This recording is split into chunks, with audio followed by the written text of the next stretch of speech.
यह लड़का एक पूर्ण धातु पिंजरे में जागता है। जब वह चारों ओर देखता है तो उसे दुर्भाग्यशाली साथियों के साथ बहुत सारे समान पिंजरे दिखाई देते हैं जो जा रहे हैं। जल्द ही गुलाम बन जाओ। एक डाकू लड़की उन्हें खाना खिलाने आती है। वह बस लापरवाही से खड़ा हो जाता है और पिंजरे को फाड़ देता है। यह कुछ भी नहीं है, उसे मारने जा रहे हैं। लेकिन उसे पीटने के बजाय हमारा लड़का उसे ठीक करता है और पाता है कि वह डाकुओं की मदद कर रही है, केवल इसलिए क्योंकि उन्होंने उसके छोटे भाई को पकड़ लिया और उसे अपने लिए काम करने के लिए मजबूर किया। तो जिन निर्णय लेता है उन सभी दुष्टों से यहीं और अभी निपटें। पूरे रास्ते पहला डाकू जिन उन्हें एक एक करके बाहर ले जाता है और पीछे केवल पिटे हुए डाकुओं के ढेर छोड़ देता है। हैरान डाकुओं, कोई मौका मत दो, वह उनके लिए बहुत तेज और मजबूत है। अंत में वह उनके बॉस के पास पहुंच जाता है और यह दुष्ट इस दुनिया में वास्तव में शक्तिशाली माने जाने के बावजूद वापस लड़ने की कोशिश भी नहीं करता है। यह देखकर कि हमारा लड़का आखिरी डाकुओं से कैसे निपटता है, वह बस उससे इंतजार करने के लिए कहता है और पूछता है कि वह क्या चाहता है। पैसा और गुलाम कोई समस्या नहीं है, लेकिन हमारा लड़का बचे हुए डाकुओं को खत्म कर देता है और करीब आ जाता है। यह डाकू मालिक समझ नहीं पा रहा है कि क्या हो रहा है और वह अपनी आध्यात्मिक शक्तियों का उपयोग क्यों नहीं कर सकता है, और यह नग्न व्यक्ति इतना अधिक शक्तिशाली क्यों है। जिन उसे ऐसे देखता है जैसे वह कोई दयनीय कीड़ा हो, और इस बदमाश को एहसास होता है कि वह वास्तव में गड़बड़ है, तो वह अपना अंतिम उपाय दिखाने के लिए दौड़ना शुरू कर देता है।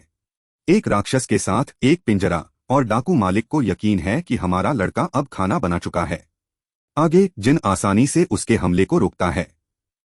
अब ये साला सचमुच सदमे में है। उसने कभी कोई इंसान नहीं देखा। किसी राक्षस के सीधे प्रहार को नंगे हाथों से रोकें, और अभी यह समाप्त नहीं हुआ है। इसके बाद वह अपनी दैवीय शक्ति को बाहर निकालता है और राक्षस को एक हथियार से नष्ट कर देता है। ऊर्जा किरण। और जब यह पूरा हो जाता है तो वह उस बदमाश के पास वापस जाता है ताकि वह उसे ठीक से पीट सके। उन सभी गरीब आत्माओं के साथ किया। लेकिन जिन इतना ताकतवर क्यों है और उसे यह शक्ति कैसे मिली? यह सब 100 मिलियन वर्ष पहले शुरू हुआ।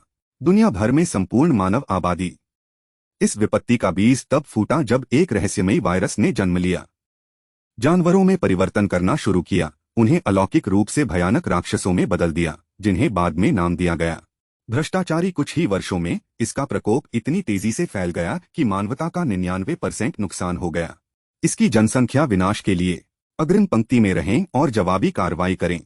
इन जानवरों के खिलाफ पूरी तरह से बेकार था। हताशा से प्रेरित होकर मनुष्यों ने प्रयोग करना शुरू कर दिया, उनकी अपनी तरह। सभी परीक्षणों में से जिन शुद्ध दिखाने वाला एकमात्र सफल परीक्षण विषय था। वास्तविक परिणाम। उनके साथ वैज्ञानिकों ने नैनो मशीनों से युक्त एक काउंटर वायरस का निर्माण किया। ग्रह के दूषित पर्यावरण को पुनर्स्थापित करने के लिए डिजाइन किया गया क्षमताओं जिन इस दुनिया का अलौकिक रक्षक बन गया, जो हमेशा अंतिम की रक्षा करने का प्रयास करता था। मानवता की बची हुई जेबें। हालांकि अंततः यह सब व्यर्थ था। उन्हें बस बहुत देर हो चुकी थी, और अंततः जीवित बचे अंतिम मानव भी नष्ट हो गए। ऐसा प्रतीत होता है कि वह अपने उद्देश्य से वंचित हो गया है। जिस कार्य के लिए उसे बनाया गया था वह उसमें विफल हो गया है, या कम से कम उनके वैज्ञानिक मित्र कगुरा का यही मानना था। जिनने मौलिक रूप से भिन्न दृष्टिकोण रखा, उनके लिए चलते रहने का अभी भी एक कारण था। उन्हें विश्वास था कि उनकी शक्तियां भावी पीढ़ियों को लाभान्वित कर सकती हैं।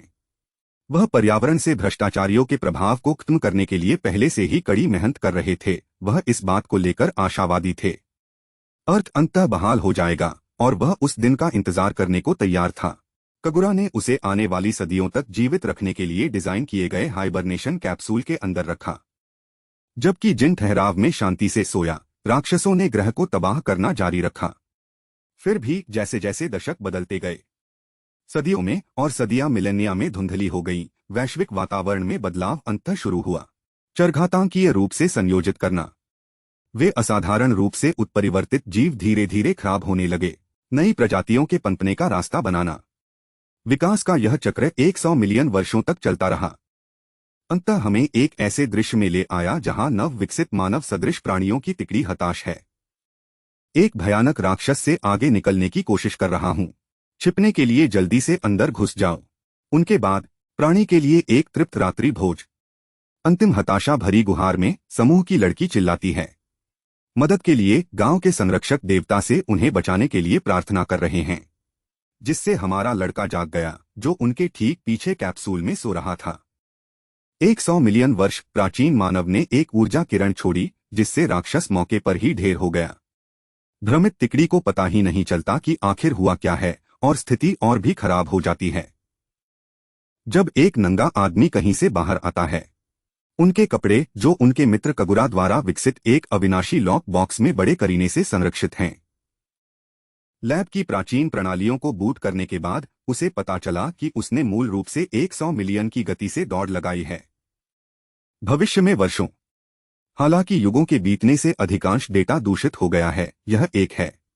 यह पूर्ण चमत्कार है कि मशीनें बिल्कुल काम कर रही हैं। यह नैनोमशीन वायरस कगुरा प्रतीत होता है। क्रिएट ने बिल्कुल वैसा ही किया जैसा उसे करना चाहिए था। उन भ्रष्टाचारियों का सफाया कर दिया जो इसे संरक्षित रखने में मदद करते हैं।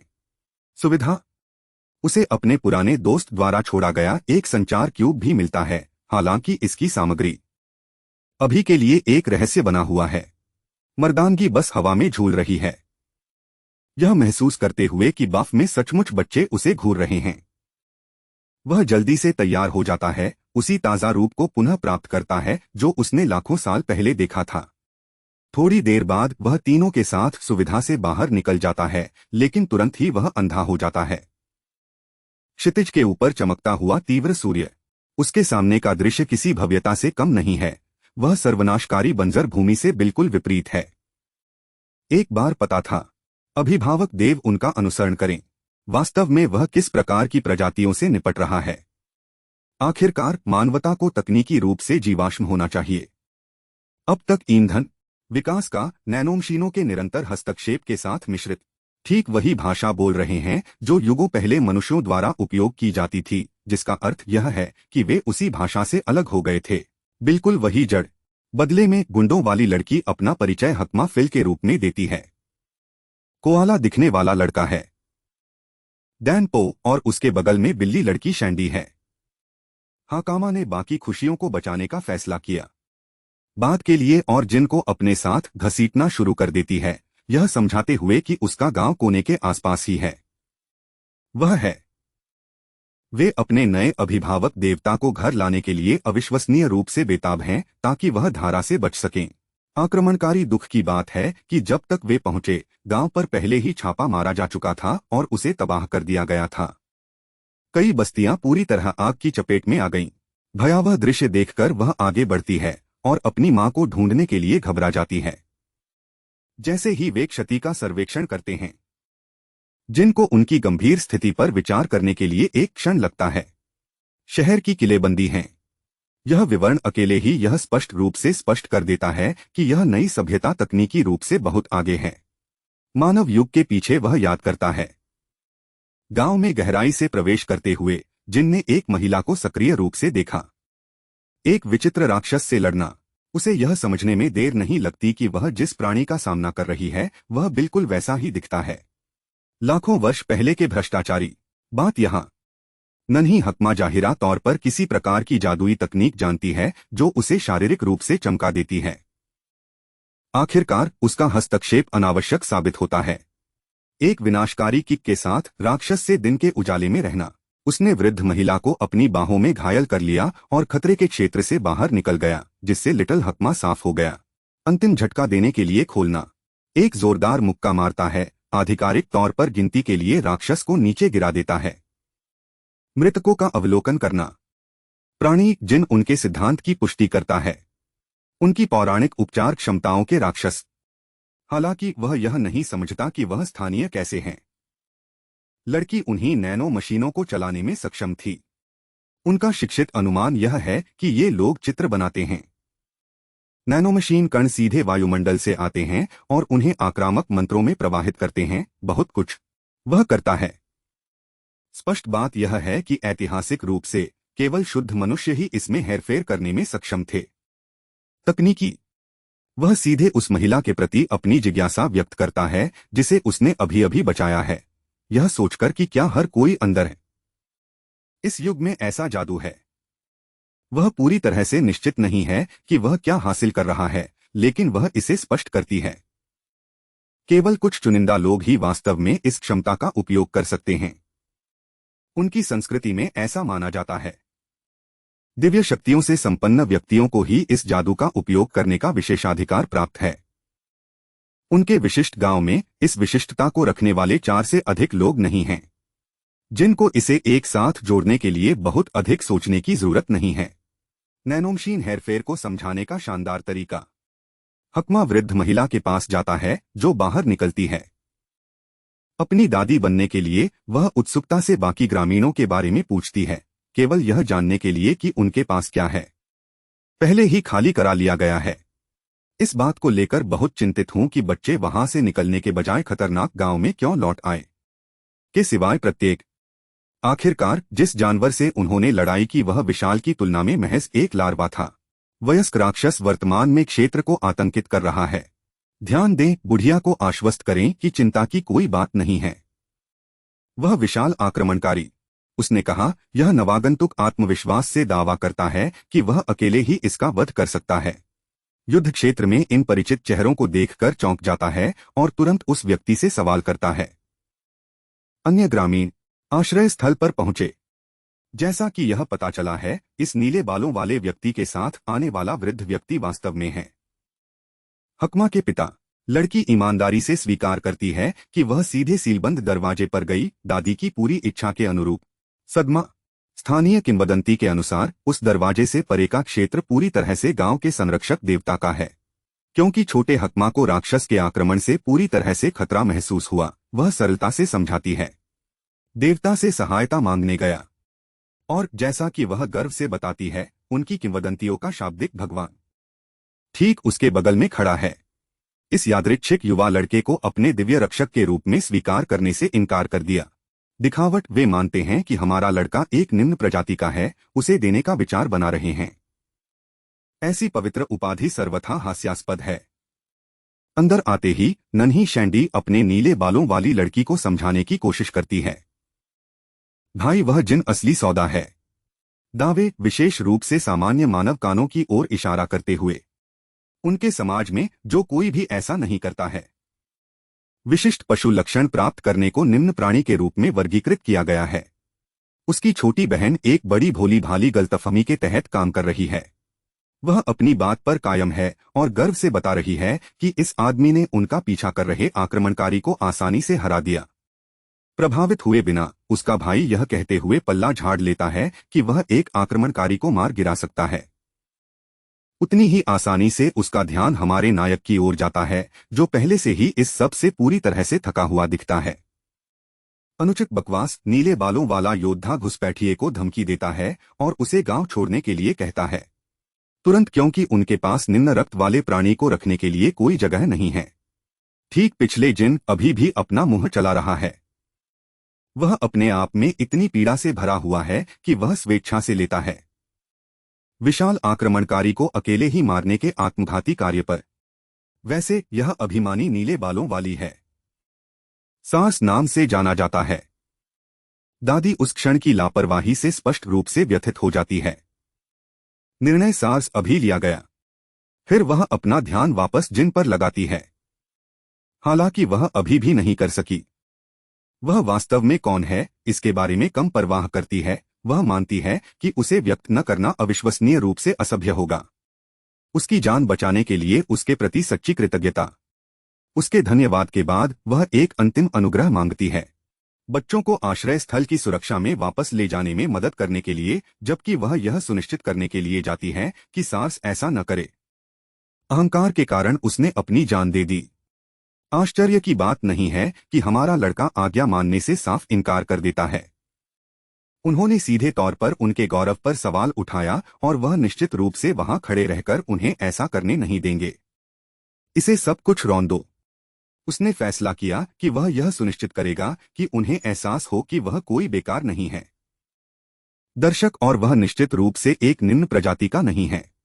झील जो वर्तमान में विचित्र विशाल राक्षस को आश्रय दे रही है, और वह आदमी युद्ध की मुद्रा में आने से पहले इतना भी नहीं घबराता।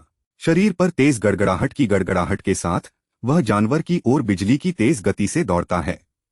जवाबी हमला करने के प्रयास में घृणित प्राणी सचमुच अपनी संतानों को प्रक्षेप्य के रूप में उपयोग करता है। हथियार। सौभाग्य से ये अनियंत्रित चिपचिपे लार्वा सार्स इलेक्ट्रिफाइड भाले के लिए आसान लक्ष्य हैं। 7 रास्ता साफ हो गया। सार्स ने उद्घाटन का फायदा उठाया, एक विनाशकारी परिणाम देने के लिए जमीन से ऊंची छलांग लगाई। कमीने के चेहरे पर सीधे वार करो। राक्षस अत्यधिक पीड़ा में जोर जोर से चिल्लाता है। बेशक हम सभी जानते हैं कि यह संभवतः इतना आसान नहीं हो सकता है, और हम सही होंगे। निराशा। राक्षस का गहरा गहरा घाव तुरंत पुनर्जीवित होने लगता है।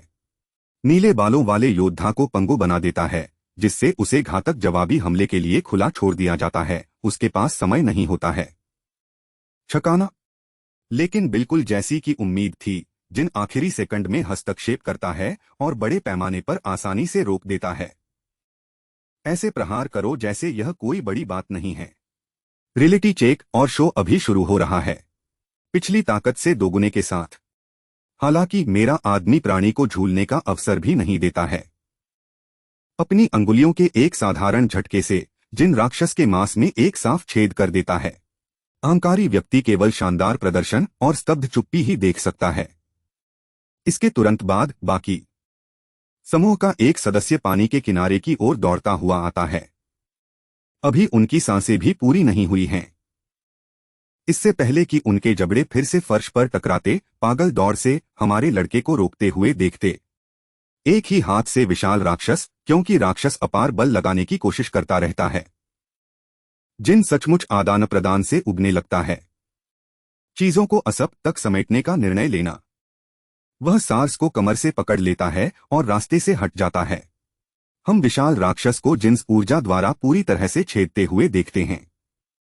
सार्स उन्मत्तता से तर्क देता है कि यदि राक्षस केवल असीम रूप से कर सकता है तो बड़े आकर्षक हमले बेकार हैं। पुनः उत्पन्न करना शुक्र है जिनने पहले ही उस सटीक चर को ध्यान में रख लिया है। यहीं पर नैनोमशीनें काम आती हैं, जो सक्रिय रूप से राक्षस को निष्क्रिय कर देती हैं। सेलुलर पुनर्जनन। सार्स ने पहले जो क्षति पहुंचाई थी वह वास्तव में काफी थी, लेकिन जीव के उपचार कारक को अधिभारित करने के लिए कटौती बहुत उथली थी। सार्स व्यावहारिक रूप से इस बात की सरासर संभावना को संसाधित करते हुए मानसिक रूप से टूट रहा है। घटिया आदमी वास्तव में उनका संरक्षक भगवान हो सकता है। दिव्य जड़ें जो उसे इतनी भव्य उपाधि के लिए योग्य बनाएंगी। उनके अस्तित्व में बने रहने का पूरा कारण भविष्य के लोगों की रक्षा करना और उनका वध करना था। वही राक्षस उसके सामने खड़े थे। उस फुर्तीले नायक को कुचलने की बेताब कोशिश कर रहा है, जो पानी की तरह अपनी सुरक्षा से फिसलता रहता है। जल्दी से एक विजयी रणनीति तैयार करने के बाद जिन प्राणी को पूरी तरह से स्थिर करने के लिए आगे बढ़ता है। इसे घने पीले बर्फ के क्रिस्टल में फंसाना। जैसे ही वह एक गंभीर प्रहार करता है, उसे नष्ट करने की गारंटी होती है। जानवर को टुकड़े टुकड़े कर देने के बाद वह अंततः उसका उचित परिचय देता है। वह खुद को राक्षस घोषित करता है, सीधे तौर पर मानवता की अपनी दुखद मूर्खता से पैदा हुआ। वह एक अवशेष है जो जीवित बचा हुआ है। 100 मिलियन वर्ष की नींद। निर्दिष्ट हथियार इस भयावहता से पृथ्वी को शुद्ध करने वाला था। खतरा। सार्स बिल्कुल भी यह समझने की स्थिति में नहीं है कि यह आदमी किस बारे में बड़बड़ा रहा है, लेकिन अभी उसे केवल इस बात की परवाह है कि क्या जिन वास्तव में अपने बड़े दावों पर खरा उतर सकता है। बेशक जिन कर सकते हैं।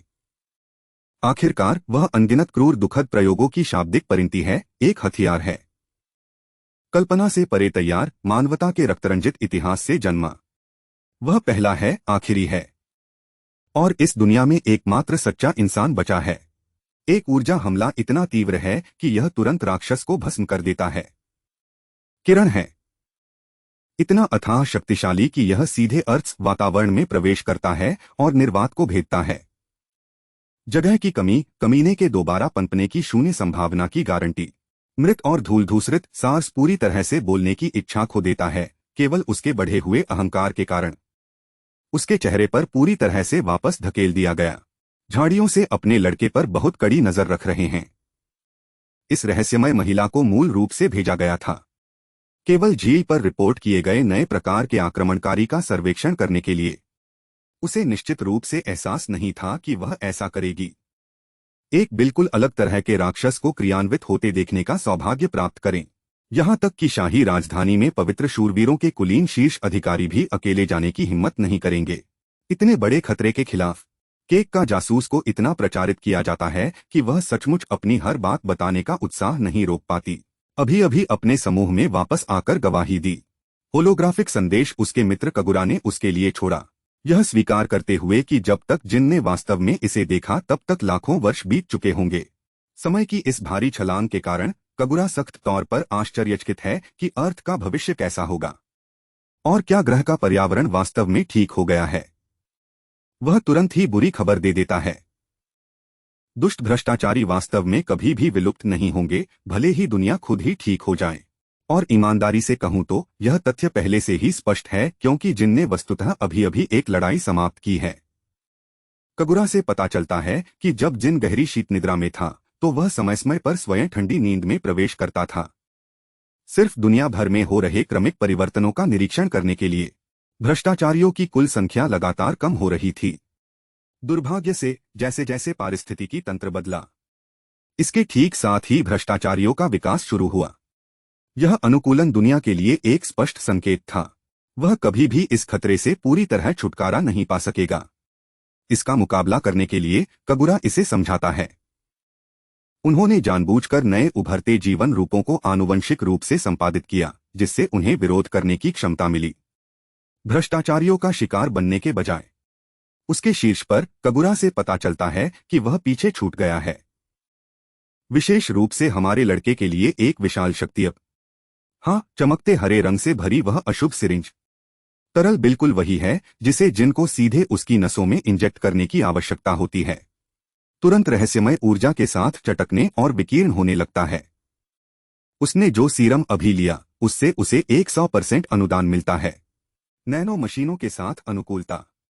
एक बार एकीकरण पूरी तरह से पूरा हो जाने पर जिनको लाभ मिलता है। नैनोमशीनाकार के परिवर्तन के माध्यम से भौतिक वस्तुओं को उत्पन्न करने की अद्भुत क्षमता। श्रेष्ठ भाग, यह अपग्रेड बस हिमशैल का सिरा है। पावर अप पूरी दुनिया में फैले हुए हैं। यदि भ्रष्टाचारी किसी सुविधा को नष्ट करने और एक ही बार में सब कुछ मिटा देने में सफल हो जाते हैं, साथ ही यह मेहतर शिकार यह सुनिश्चित करता है कि जिनको दुनिया भर में यात्रा करनी होगी और गवाह बनना होगा। नई दुनिया की भव्यता प्रत्यक्ष। कगुरा मानते हैं कि उन्हें नहीं पता कि किस तरह का खतरा है। भ्रष्टाचारी इस दूर के युग में उभरेंगे, लेकिन उन्हें पूरा यकीन है कि भविष्य बहुत दूर है। उस धूमिल सर्वनाशकारी वास्तविकता से भी अधिक उज्ज्वल जो वे युगों पहले छोड़ गए थे। होलोग्राफिक प्रक्षेपण से पता चलता है कि बेचारा वैज्ञानिक समय के साथ कितना बूढ़ा हो गया। यह कड़वा है। मधुर क्षण जब कगुरा गहरा दुख व्यक्त करता है, यह जानते हुए कि वह इस खूबसूरत को कभी नहीं देख पाएगा। अपने लिए दुनिया बहाल की, जिन के भविष्य का संदेश अंततः समाप्त होता है। ठीक संकेत पर हकमा और गिरोह के बाकी सदस्य सक्रिय रूप से अपने तथाकथित संरक्षक भगवान की तलाश में पहुंचे। वह और कोआला लड़का डानपो उसे गांव वापस खींचने आए हैं, क्योंकि पूरी बस्ती उसका बेसब्री से इंतजार कर रही है। जैसे ही वे पीछे जाते हैं, जिन्स की तेज निगाहें एक परिचित अनुसंधान सुविधा एक्सेस कुंजी की झलक पकड़ लेती हैं। हकमास गर्दन के चारों ओर लटक रहा है। उसके हाथ उस पर। हकमा बताता है कि बहुत पहले एक अविश्वसनीय व्यक्ति ने उसके पूर्वजों को बताया था। इसे एक सुरक्षात्मक आकर्षण के रूप में पीढ़ियों तक पारित करें। गांव को धमकी दी, यही कुंजी उनकी रक्षा के लिए अभिभावक देवता को बुलाएगी। यह सुनकर जिन गहराई से प्रभावित है, उसके लिए जिससे वह गहराई से कगुरा का ऋणी महसूस कर रहा था। एक पूर्ण विकसित पार्टी पहले से ही चल रही है, जबकि हर कोई अपना चेहरा भरने और शराब पीने में व्यस्त है। बच्चे आखिरकार अपने अभिभावक को फिर से सुर्खियों में लाते हैं। हालांकि मूड थोड़ा बदल जाता है। जैसे कि वयस्क ग्रामीण एक निम्न प्रजाति के प्राणी को देखकर तुरंत गपशप करना शुरू कर देते हैं। उनके लिए, संकीर्ण दिमागों के लिए, जैविक रूप से सामान्य प्राणी के लिए पौराणिक कथाओं को धारण करना बिल्कुल भी उचित नहीं है। संरक्षक देवता की उपाधि जैसे ही वे हमारे लड़के की क्षमता पर जोर जोर से संदेह कर रहे हैं, सास अचानक खड़ा हो जाता है। अपने उद्धारकर्ता पर उंगली उठाने का साहस करने के लिए वह समूह से पूरी तरह से बाहर हो जाता है। जहां तक कुछ सुयोग्य घूंसे मारने की बात है, आखिरकार ये पाखंडी वही कायर थे जिसने इसे वहां से बाहर निकाला। दूसरे खतरे ने अपना बदसूरत सिर उठाया। आगे हाकामा और डानपो व्यावहारिक रूप से सांस से निकलने वाले सरासर पाखंड को सूंघ सकते हैं। वह वस्तुतः पहला व्यक्ति था जिसने कुछ ही घंटों में जिन्स की ताकत पर उपहास किया और जोरदार संदेह किया। पूर्व ऋणी होकर वह पूरी बस्ती की ओर से अपना अत्यंत आभार व्यक्त करने का प्रयास करती है। वास्तविकता तो यह है कि यदि उनका समय पर हस्तक्षेप नहीं होता तो उनमें से कोई भी अभी वहां खड़ा नहीं होता। गांव जलकर राख हो जाता। चापलूसी इस बात पर जोर देते हुए कि यह सिर्फ उसके काम का हिस्सा था, सद्भावना के संकेत के रूप में बदले में उसे कुछ दिए बिना हुक करें। सामग्री मांगने के बजाय धन, वह कहीं अधिक मूल्यवान चीज की मांग करता है, जो जानकारी है। विश्व की वर्तमान स्थिति। ऐसे कठिन भूराजनीतिक प्रश्न का उत्तर देने के लिए द रॉयल कैपिटल पर जाने के लिए, जहां द किंग ऑफ कर्मोसिया रहता है। चूंकि जीवन के सभी क्षेत्रों के लोग राजधानी में एकत्रित हों, यह वैश्विक मामलों और महत्वपूर्ण जानकारी का एक बड़ा केंद्र है। वे इसका उल्लेख करते हैं। उनके अपने कोदम गांव के व्यापारी अक्सर वहां तैयार किए गए विशेष सामान बेचने के लिए यात्रा करते हैं। लकड़ी, रेशम कीट, धागा। जबकि राजधानी की सड़क बेहद लंबी और जोखिम भरी है। दादी, मेरा मानना है कि जिन बिल्कुल ठीक होगा, क्योंकि वह स्पष्ट रूप से आपका औसत जो नहीं है।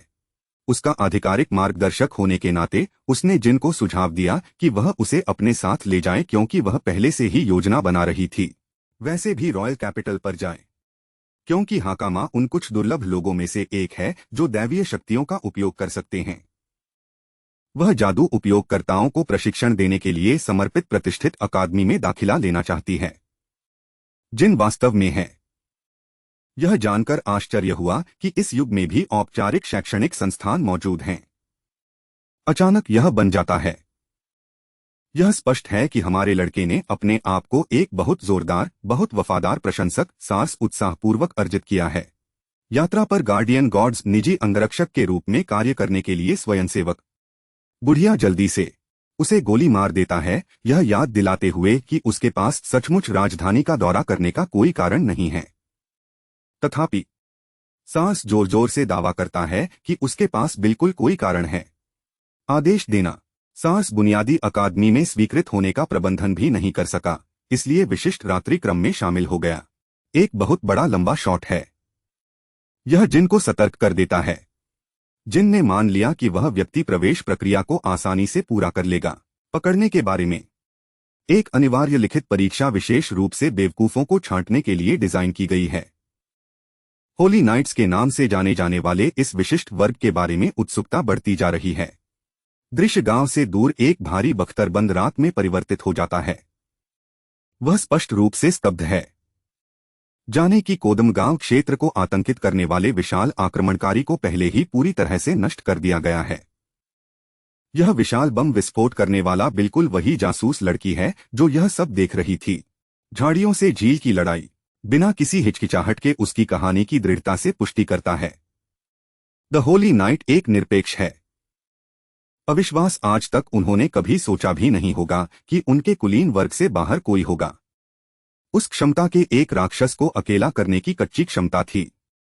उनकी संक्षिप्त चर्चा के ठीक बीच में एक भ्रष्टाचारी अचानक जासूस पर घात लगाकर उसकी खुली पीठ पर छलांग लगाने का प्रयास करता है। रात प्रतिक्रिया करती है।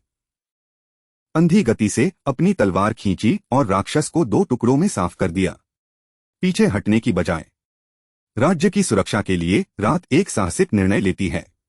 व्यक्तिगत रूप से उस रहस्यमय व्यक्ति का पता लगाने और उससे मिलने के लिए उत्सुक हूं जिसने सहजता से इस तरह की हत्या कर दी। विशाल जानवर। जिन एक शानदार सुबह उठकर हवा के स्वाद का आनंद ले रहा है, फिर भी यह कठिन लग रहा है यह विश्वास करने के लिए कि वह इस तरह के दृश्यों का आनंद ले सकता है। कगुरा इसे उसके साथ नहीं देख सकता। बच्चों में से एक अभिभावक से आग्रह करते हुए अपने कपड़े लेकर आता है। भगवान उन्हें धारण करें। अगले दृश्य में हमारा लड़का गांव के बाहर है। उसे एक मार्गदर्शक के रूप में अपना कर्तव्य ठीक से पूरा करने के लिए कह रहा है, जबकि सार्स उससे तंग आकर ऐसा कर रहा है। एक यात्रा गाइड के रूप में जिनका नेतृत्व करने वाला व्यक्ति नहीं हो सका, जिन लड़के में विशेष रुचि लेता है, और यहाँ तक कि सार्स आंदोलन की प्रशंसा करते हुए उसे आश्वासन दिया कि वह शाही राजधानी में उसके आगमन की प्रतीक्षा करेगा। यह टिप्पणी सार्स की चीख को फैनगर्ल में बदल देती है। अभिभावक भगवान को शुभकामनाएं देती है और उम्मीद करती है कि वह हकामा का ख्याल रखता है।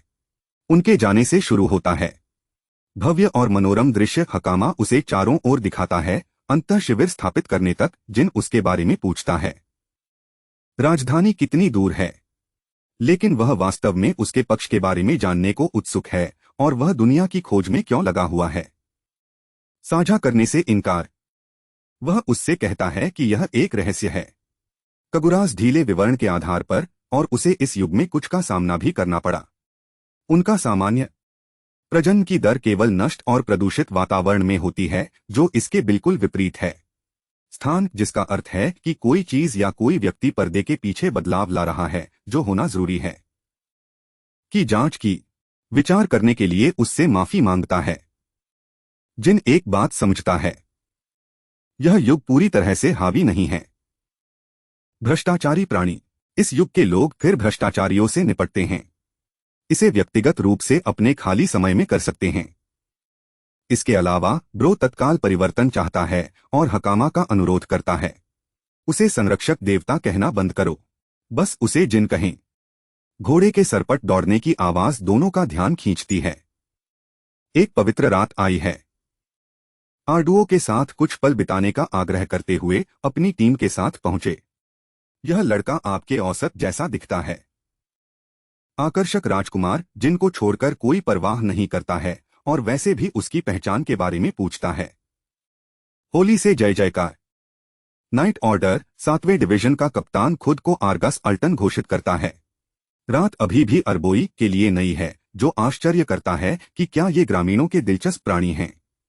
उल्लिखित आर्गसस टीम के बीच एक क्रूर रात को गुस्सा आ जाता है और वह आम आदमी पर दहाड़ता है, खड़े होने से इनकार करके अपने नेता के प्रति पूरी तरह से अज्ञानता दिखाने के लिए कि ये दोनों ही अपराधी होंगे। केवल आर्गस ने उसे शांत रहने के लिए कहा। करीना फ्यूजिंग है पृष्ठभूमि में, जबकि पवित्र रात्रि इस बार जिनको अधिक सम्मान के साथ संबोधित करती है। पहले करीनास शब्दों के बारे में जानने की उत्सुकता थी, लेकिन पवित्र रात ऐसा अभिनय करके इसे नजरअंदाज कर देती है जैसे वह अभी थी। असभ्य होना, या वह आगे कहाँ जा रहा है। हकामा ने साझा किया कि वे कदमा विलेज से संबंधित हैं और उनका मार्ग निर्धारित है। Royal capital. करीना इसे फिर से पुष्टि के रूप में उपयोग करता है। अपने ऊंचे घोड़े पर अभिनय करते हुए वह आरोप लगाता है, 2 निम्नतर प्रजातियां हैं। दरअसल वह इस पूरे दिखावटी खुलासे पर अभिनय की तरह चलती रहती है। कदमा विलेज से घटिया प्राणियों को प्रकट करने के लिए उसका IQ 3000 है। इस दुनिया की प्रगति जब वह सुनता है कि जन्म रिकॉर्ड हैं, लेकिन आर्गस फिर से बोलता है और लापरवाह धारणाएं बनाने के लिए करीना को रोकता है। वास्तव में विशेष कदमा कपड़े पहने हुए हैं, जिनकी उच्च गुणवत्ता के साथ राजधानी में भी पूजा की जाती है। गांव के बच्चे ऐसे राजसी कपड़े नहीं पहनते, इसलिए इसकी पुष्टि हो रही है। वास्तव में गांव से करीनास मूर्ख को फिर से गलत साबित करना। हालांकि वह लड़की के बारे में निश्चित है। आर्गस अपना ब्लेड खोलता है और उसे अपने सामने खड़े आदमी पर तानता है और उसे अलग घोषित करता है। शेष में से सबसे पहले उसने कभी इस आदमी के कपड़े भी नहीं देखे, जिससे यह सवाल खड़ा हो गया कि वह कहाँ का रहने वाला है। होली नाइट साझा करता है कि कई डाकू कदमा विलेज और के बीच सड़क को परेशान कर रहे हैं। राजधानी और हकमा भी हानिरहित कार्य करते हुए कार्य में है। छोटी लड़की एक के साथ पिच करने की कोशिश करती है। इनकार, लेकिन वे एक भी शब्द पर विश्वास नहीं करते। बिना सोचे समझे हकमा चार्ज हो जाता है। एक हमला, लेकिन कई जादुई तलवारों से उसे हर दिशा से घेर लिया गया। वह दैवीय शक्ति होने के कारण द होली नाइट की प्रशंसा अर्जित करती है, जबकि हमारा लड़का काफी प्रभावित है। होली नाइट की शक्ति से आर्गस की क्षमताएं मजबूत हैं, और अब जब वह सच्चे अधिकार की स्थिति में है, तो द होली नाइट इस पर स्पष्टीकरण की मांग करता है कि कहाँ आदमी कहाँ से आया। लेकिन इतना सुनते ही जिन उसे हत्या की नजर से देखता है। तनाव मजबूत है, लेकिन अंततः ब्रो ने अपनी भावनाओं को आगे नहीं बढ़ाने का फैसला किया और बस हांफते हुए कहा कि वह कदमा विलेज से आया है। करीना उसे उसके सामने झूठा कहने के लिए उछल पड़ती है, लेकिन आर्गस वास्तव में इस स्पष्टीकरण को स्वीकार करता है और अपना हथियार डाल देता है। जान से मारने की धमकी दे रहे हैं, जिनको गांव का संरक्षक देवता घोषित करता है। संरक्षक देवता की अवधारणा होली को आकर्षित करती है नाइट, लेकिन वह इसे गंभीरता से नहीं लेता और चला जाता है, अपनी अशिष्टता के लिए माफी मांगते हुए।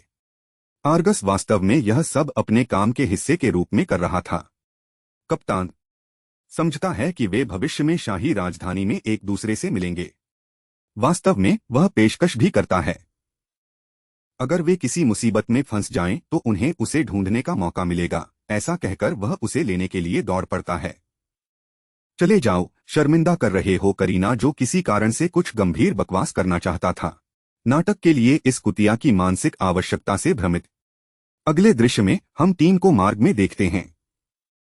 उनका अगला गंतव्य करीना बिना किसी कारण के खुद को मजबूर कर रही है, यह उजागर करते हुए कि जिन संदिग्ध है और उन्हें उस घटिया प्रजाति को दूर नहीं जाने देना चाहिए था। निम्न जाति शब्द लटकते हैं अपने गले में। आर्गस लड़की को यह न जानने के लिए ताना मारता है कि उनमें से कौन वास्तव में निम्न प्रजाति है। उनके विचारों की पुष्टि करते हुए रिया भी सहमत है। करीनास को बहुत झटका लगा। वास्तव में वह सिर्फ कितना पर जोर देती है। उस समय उनके और जिस आदमी का वे सामना कर रहे थे, उनके बीच एक ईश्वरीय अंतर था। आर्गस ने वास्तव में प्रयास किया, एक ही बार में 3 बार चाल चलने की, लेकिन उसका संकल्प उसे इसकी अनुमति भी नहीं दे सका। समझ में आया कि जिन जिसका हाथ उसकी जेब में था तुरंत कार्रवाई करने वाला था और उसने पहले ही उसका मुकाबला कर लिया। यह कदम भी उठाया गया।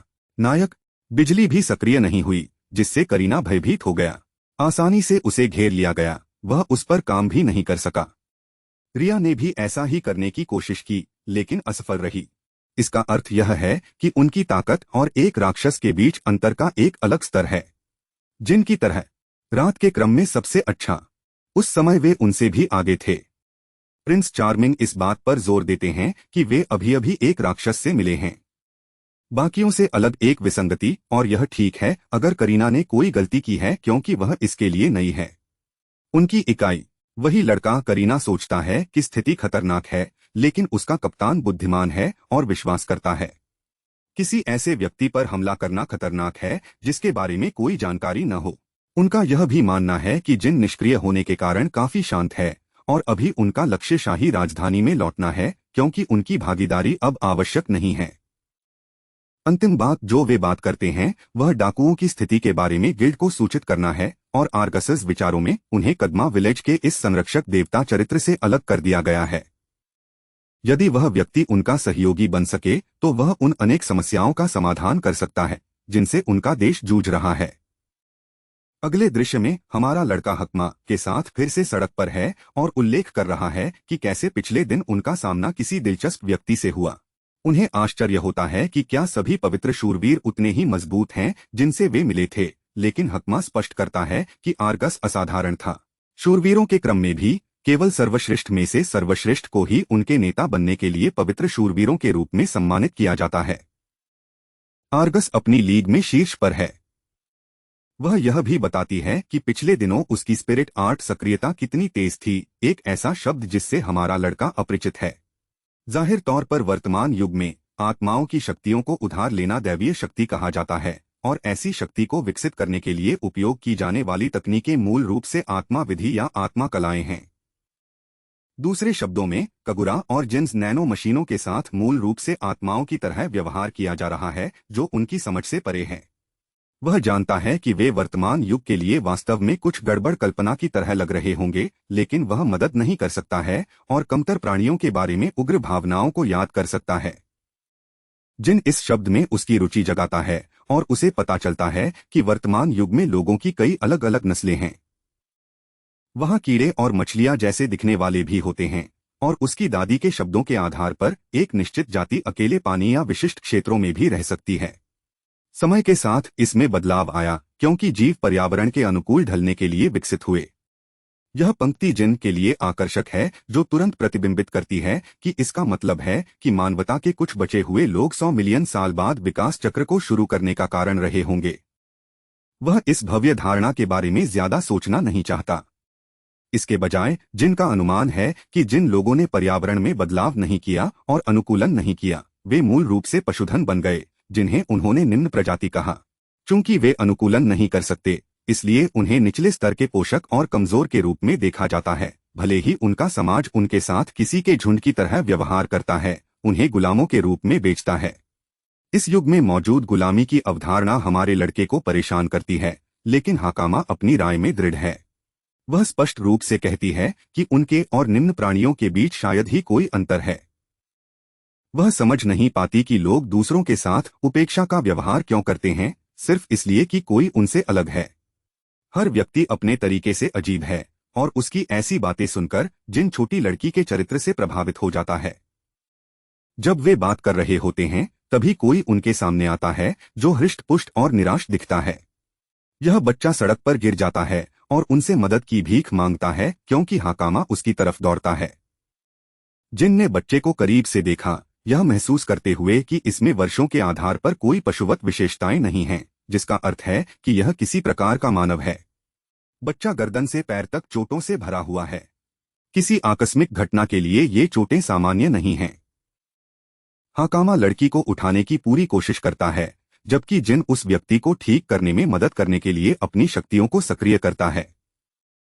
आभारी होने के बजाय बच्चा तुरंत कृत्य छोड़ देता है और उसकी गर्दन पर निशाना साधकर एक ब्लेड निकाल लेता है और उसे धमकी देता है कि अगर वह जहां खड़ा है वहां से 1 इंच भी हिलेगा तो वह उसे मार देगा। यह स्थिति हमारे लड़के की कल्पना से कहीं भिन्न निकली। अब वह निश्चित रूप से जानता है कि उसे शुरू से ही तैयार किया गया है। वह आसपास के लोगों की जांच करने के लिए अपने परिवेश को भी स्कैन करता है। एक आदमी हवा से वास्तविकता में बदल जाता है, उसके निर्देशों का पालन करके काम के लिए कविता की प्रशंसा करता है। इस क्षमता को गुप्त छलावरण कहा जाता है। यह आसपास के दृश्यों को अवशोषित करने वाली नैनो मशीनों की बदौलत काम करता है और उसका उपयोग करके अदृश्यता का आवरण तैयार किया जा रहा है। एकमात्र कमजोरी यह है कि हिलने पर अदृश्यता काम करना बंद कर देती है, लेकिन इन लोगों ने इसका बहुत अच्छे से उपयोग किया।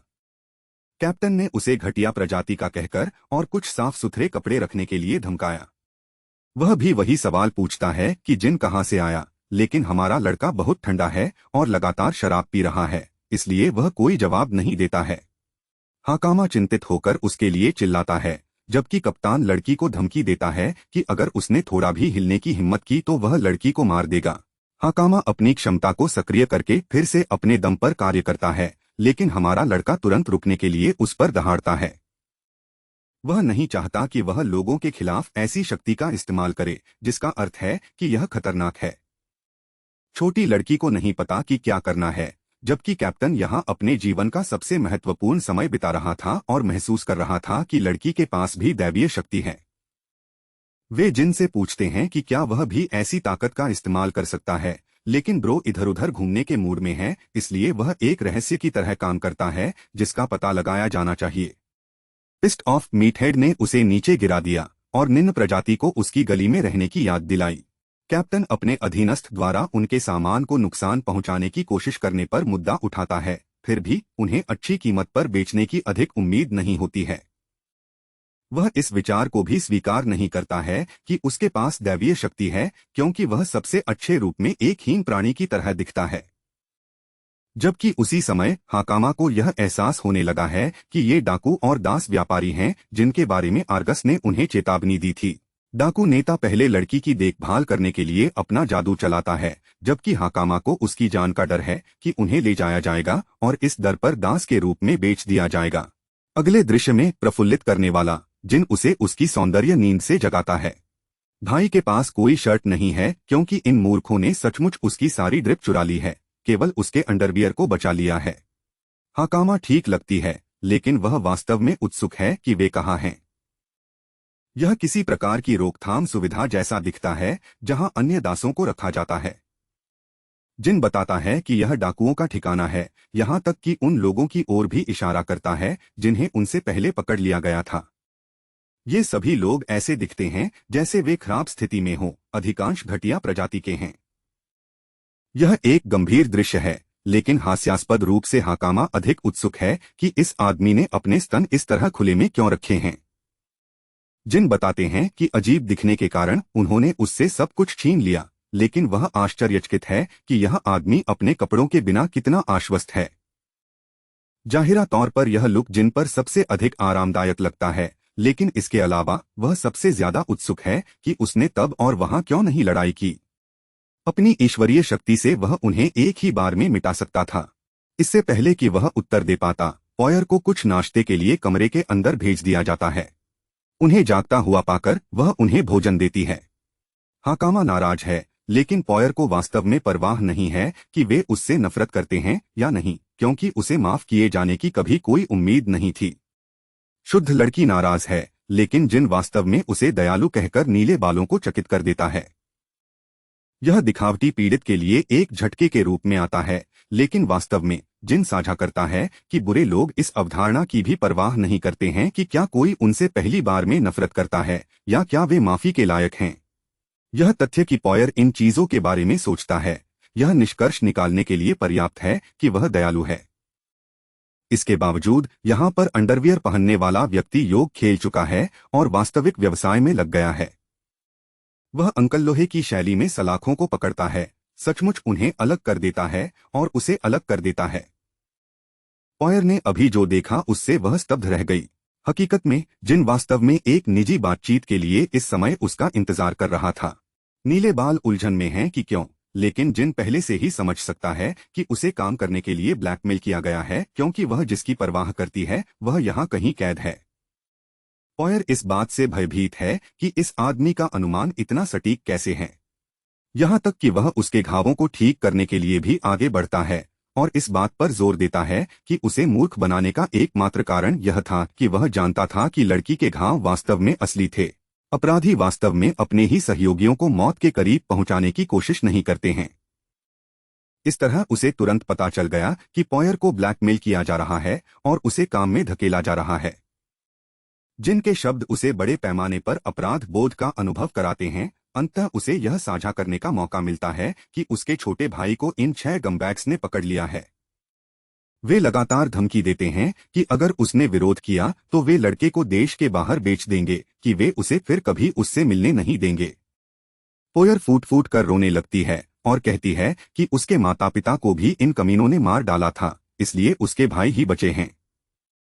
कहानी में उसका पक्ष सुनने भर से ही यह आदमी किसी भी अन्य चीज से अलग हो जाता है।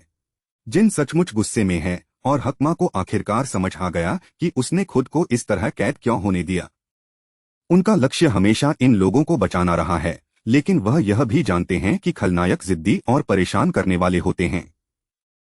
यहाँ तक कि किसी एक को भी भागने देना बाद में आपदा का कारण बनता है, क्योंकि वे अपनी शक्ति फिर से बना सकते हैं और फिर से परेशानी पैदा कर सकते हैं। लंबी कहानी को संक्षेप में कहें तो ब्रो इन कॉकरोचों को एक साथ कुचलना चाहता है और वह एक बैकशॉट के साथ इस प्यारे को बाहर निकालने से शुरुआत करता है। अब रास्ता खुला होने के साथ गोजो सतोरू इन निम्न जिंदगियों को टुकड़े टुकड़े करने का इरादा रखता है। जिन खलनायकों के मानस को किसी से भी अधिक जानता है और हमें इसकी समझ तब मिलती है जब हम अतीत में 100 मिलियन वर्ष पीछे जाते हैं, जब मानव सभ्यता अपने तकनीकी चरम पर पहुंच गई थी। उस समय बच्चे को पीटा गया था और उसके पास कुछ भी नहीं था। उनका पहला विचार दुनिया में न्याय की प्रशंसा करना था, लेकिन वह प्रशंसा एक और अधिक भयावह एहसास के साथ आई। जिस भी दुनिया को न्याय की आवश्यकता थी, वह भी भारी संख्या में बुरे लोगों से भरी हुई थी। उदाहरण के लिए ऐसे लोग जो उसका शिकार करना चाहते थे। सामान्य जीवन जीना प्रशंसा के लायक है, लेकिन जिस तरह के माहौल में वह बड़ा हुआ, उस लड़के को कभी भी उस शांति का अनुभव नहीं हुआ जो वह कभी चाहता था। इसलिए जब उन लोगों की बात आई जिन्होंने उसके साथ खिलवाड़ करने की कोशिश की, तो जिन ने सचमुच उन्हें अपनी शक्तियों के वजन के नीचे कुचल दिया, उनकी हड्डियों को तोड़ दिया और उन्हें वर्षों तक नष्ट कर दिया। वह जहां भी गए बुरे लोगों को मार गिराया, लगातार उन लोगों को कुचलते रहे जिन्होंने दुनिया की शांति को बाधित किया। एक दिन एक आदमी उनके पास आया और एक अलग राय सुझाई। उसने सोचा कि जिनका जन्म गलत दुनिया में हुआ है और यह हमें वर्तमान में वापस ले जाता है। हमारा लड़का अपने सामने हारे हुए लोगों का मुकाबला करने के लिए एक बच्चे की तरह चल रहा है, पहले ही लाशों के ढेर बर्बाद कर चुका है। भाई सिर्फ अपनी हत्याओं की संख्या बढ़ाना चाहता है और किसी भी सवाल का जवाब देने से इनकार कर रहा है। वह उनमें से एक को सामने वाले गुर्गे पर फेंक देता है। जैसे ही उनमें से एक ने उस लड़के को पकड़ लिया, हमारा लड़का बिजली की तेज लात से झपट्टा मारता है और दूसरे को मार डालता है। उसका दोस्त भयभीत हो जाता है क्योंकि जिन इस आदमी को दीवार में एक गड्ढा बनाकर भेजता है, जो किसी शैतान राक्षस से अलग नहीं दिखता है, जो नहीं जानता कि कैसे रुकना है। भयभीत होकर लड़का भागने की कोशिश करता है, लेकिन यह व्यर्थ है। निचले स्तर के बंदियों तक उसकी पीड़ादायक चीखें ही पहुंचती हैं। बेचारे सहमत हैं कि यह चीख दूसरों की ओर से आ रही है। वह वास्तव में आश्चर्यचकित होने लगी है कि आखिर जिन कौन है। हाकामा ने लापरवाही से खुलासा किया कि यह आदमी एक चलता फिरता देवता है और उन्हें चिंता करने की कोई बात नहीं है क्योंकि वह खुद ही सब कुछ संभाल लेगा। अभी उन्हें बाहर जाने के लिए उसके निर्देशों का पालन करने की आवश्यकता है, लेकिन गरीबों के लिए यह भयावह है कि वे बचाए जाने वाले हैं। डाकुओं के नेता को हराना बिल्कुल आसान नहीं है, भले ही उसके पास शक्तिशाली दिव्य जादू की प्रतिभा हो। पाशविक ताकत की लड़ाई में यह कल्पना करना कठिन है कि कोई उस व्यक्ति को हरा देगा। लेकिन जब पॉयर ऐसे बेकार विचार सोच रहा है, तो हमारा लड़का पहले से ही अपने घुटनों पर कांप रहा है। बॉस जिनको रुकने के लिए कहता है, उसे बहुत सारा पैसा देने की पेशकश करता है, यहाँ तक कि चित्र में दासों को भी शामिल करता है। वैसे पॉयर्स भाई को इसी कमरे में रखा गया है। जिनको दासों की पेशकश के मात्र सुझाव से घृणा है, वह बॉस के सामने एक अन्य व्यक्ति को मार देता है, जबकि डाकू नेता सवाल करता है कि आखिर क्या हो रहा है। यहाँ तक कि उसकी आध्यात्मिक कलाएं भी इस व्यक्ति के दैवीय उतार चढ़ाव के सामने सक्रिय होती नहीं दिख रही हैं। मेरा मतलब शक्तियों से है, लेकिन उससे भी अधिक यह रहस्य है कि जिनको इतनी सारी शक्ति क्यों प्राप्त हुई। हास्यास्पद रूप से हमारा लड़का इस जोकर को आधा अधूरा खलनायक कहता है, क्योंकि असली लोगों में कम से कम भागने की भावना होती है जब उन्हें पता चलता है कि वे पिछड़ गए हैं। लेकिन दस्यु सरगना और उसके गुर्गे सभी कृपालु गधे हैं जो दूसरों को तुच्छ समझते हैं, अपने आप को धोखा दे रहे हैं कि शायद वे जीत सकते हैं। लेकिन जैसे ही उन्हें नुकसान का अंदेशा होता है तो वे गुहार लगाने लगते हैं। ईमानदारी से कहें तो यह मौखिक पिटाई संतोषजनक है और हमारे लड़के की सलाह का पालन करते हुए डाकू नेता दौड़ना शुरू करने के लिए अपने पैर हिलाता है। वह लीवर खींचने के लिए सीधे लिफ्ट में जाता है और एक गुप्त हथियार को खोल देता है जिसे उन्होंने एक राक्षस के रूप में कैद कर रखा है। जिन अपने नियंत्रण में एक भ्रष्ट को पाकर हैरान है। यह एक शक्तिशाली जानवर है जिसे एक खास रईस के लिए हासिल किया गया है। जो बात मुझे परेशान करती है वह यह है कि यहाँ पर रहने वाला नरक बैंगनी आर्नल्ड श्वॉर्ज़नेगर जल्दी ही अपने पिंजरे से बाहर नहीं निकल सका। दस्यु नेता जिनको एक चुनौती देकर बहुत खुश है और जैसे ही प्राणी अपनी लड़ाई की गर्जना करता है, सब कुछ अराजकता में बदल देने की कसम खाता है। पहला हमला भ्रष्ट राक्षस द्वारा किया जाता है जो जिनको अपने पैरों पर गिराने के लिए झूलता है। हमले को अवरुद्ध कर दिया गया है, जिससे हमें इस प्रक्रिया में उस विशाल व्यक्ति का दृश्य मिल गया है। जिन्स गधे की शक्ति से डाकू नेता अवाक रह जाता है। मेरा मतलब उसकी मांसपेशियों की ताकत से है। इस बीच जिन ने साझा किया कि वह वस्तुतः एक अलौकिक शरीर के साथ पैदा हुआ था, जिसमें औसत व्यक्ति की तुलना में कई गुना अधिक मांसपेशी फाइबर थे। अब जब प्रहार करने की उसकी बारी है तो यह आदमी अपनी अधिक ताकत दिखाने की कसम खाने से पहले प्राणी को लात मारता है। भाई एक कमेहामेहा तरंग चलाता है जैसे वह गोकू या कुछ और हो, एक ही विस्फोट में राक्षस को टुकड़े टुकड़े कर देता है। दस्यु नेता की सारी चिल्लाहट वहीं वापस आ गई है जहां से उसने शुरू की थी। अपने घुटनों पर फिर से जिन उसे घूर रहा है, सोच रहा है कि यह दयनीय बदमाश आगे क्या करेगा। अब जब उसके पास विकल्प खत्म हो गए हैं तो वह बचने की भीख मांगते हुए अपना रास्ता खराब करने की कोशिश करता है। लेकिन मेरे गौरवशाली सफेद बालों वाले राजा ने दया के किसी भी अवसर से इनकार करते हुए उसके चेहरे पर एक हुक के साथ जवाब दिया। मामला सुलझने के बाद वह अपनी आभा खेती ड्रिप वापस ले लेता है और इंतजार करने के लिए बच्चों से पहले ही माफी मांग लेता है।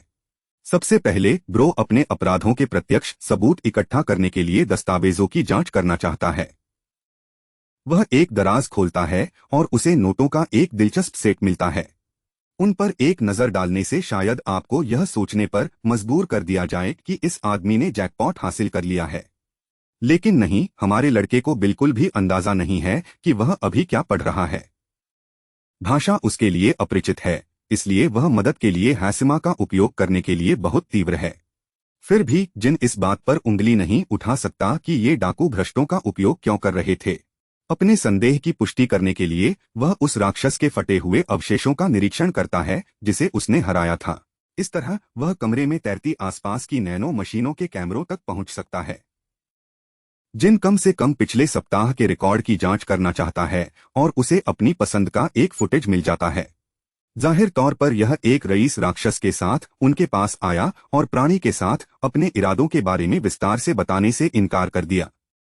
इसके बजाय उसने उनके लिए एक छोटी सी बात छोड़ दी। इस षड्यंत्रकारी खलनायक ने देश के शीघ्र ही विनाश का संकेत दिया।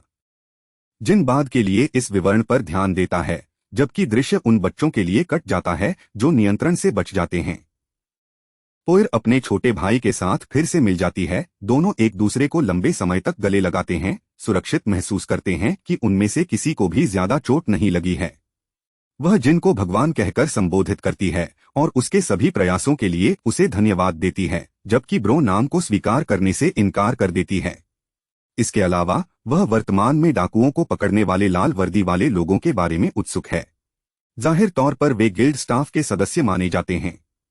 वास्तव में उनके पास खड़ा शानदार बाल और दाढ़ी वाला व्यक्ति उनके शहर का गिल्ड मास्टर है। वही आदमी जिनकी ओर आकर्षित होता है और यह पूछने के लिए आता है कि क्या वह इस घटना से जुड़ा है। हमारा लड़का अपने योगदान की पुष्टि करता है, पदरक से अनुरोध करता है कि वह औपचारिक रूप से खुद को गिल्ड मास्टर के रूप में पेश करे और उसके प्रयासों के लिए उसे धन्यवाद दे। वह एक नज़र उस आदमी पर डालता है और आश्चर्यचकित रह जाता है कि कोई एक भी वार किए बिना इतनी बड़ी संख्या में लोगों को कैसे हरा सकता है। एक निम्न प्रजाति की शक्ल दिखाने के बावजूद पदरक बता सकता है कि यह लड़का कोई हंसी का विषय नहीं है। गिल्ड मास्टर ने साझा किया कि इस घटना के परिणामस्वरूप बहुत सारी क्षति हुई। दस्यु विनाश के अनुरोध सर्वकालिक उच्चतम स्तर पर हैं। यह जिन को जिज्ञासु बनाता है, क्योंकि वह सोचता है कि कोई भी स्वामी डाकुओं को पकड़ने को प्राथमिकता देने की पूरी कोशिश करेगा। गिल्ड मास्टर हंसते हुए तर्क देते हैं कि यहाँ तक कि स्वामी के पास भी उस स्तर का अधिकार नहीं है। अपराधों से निपटना गिल्ड सदस्यों का कर्तव्य माना जाता है, जो राजा के प्रति अपनी वफादारी की शपथ लेते हैं। भले ही भूमि के शासक अपराध करें, उन्हें राजा को स्थिति की रिपोर्ट करनी होगी, भले ही ऐसा कुछ असंभव लगता हो। पैड्रक को अपनी धारणा पर भरोसा है, जबकि जिन 100 मिलियन वर्ष पहले की स्थिति की तुलना कर रहा है, यह महसूस करते हुए कि एक स्वामी एक मेयर का प्रतिनिधित्व करता है और गिल्ड पुलिस की तरह काम कर रहा है। फिर भी लॉर्ड शेपियन कोई ऐसा व्यक्ति नहीं है जिस पर आसानी से भरोसा किया जा सके।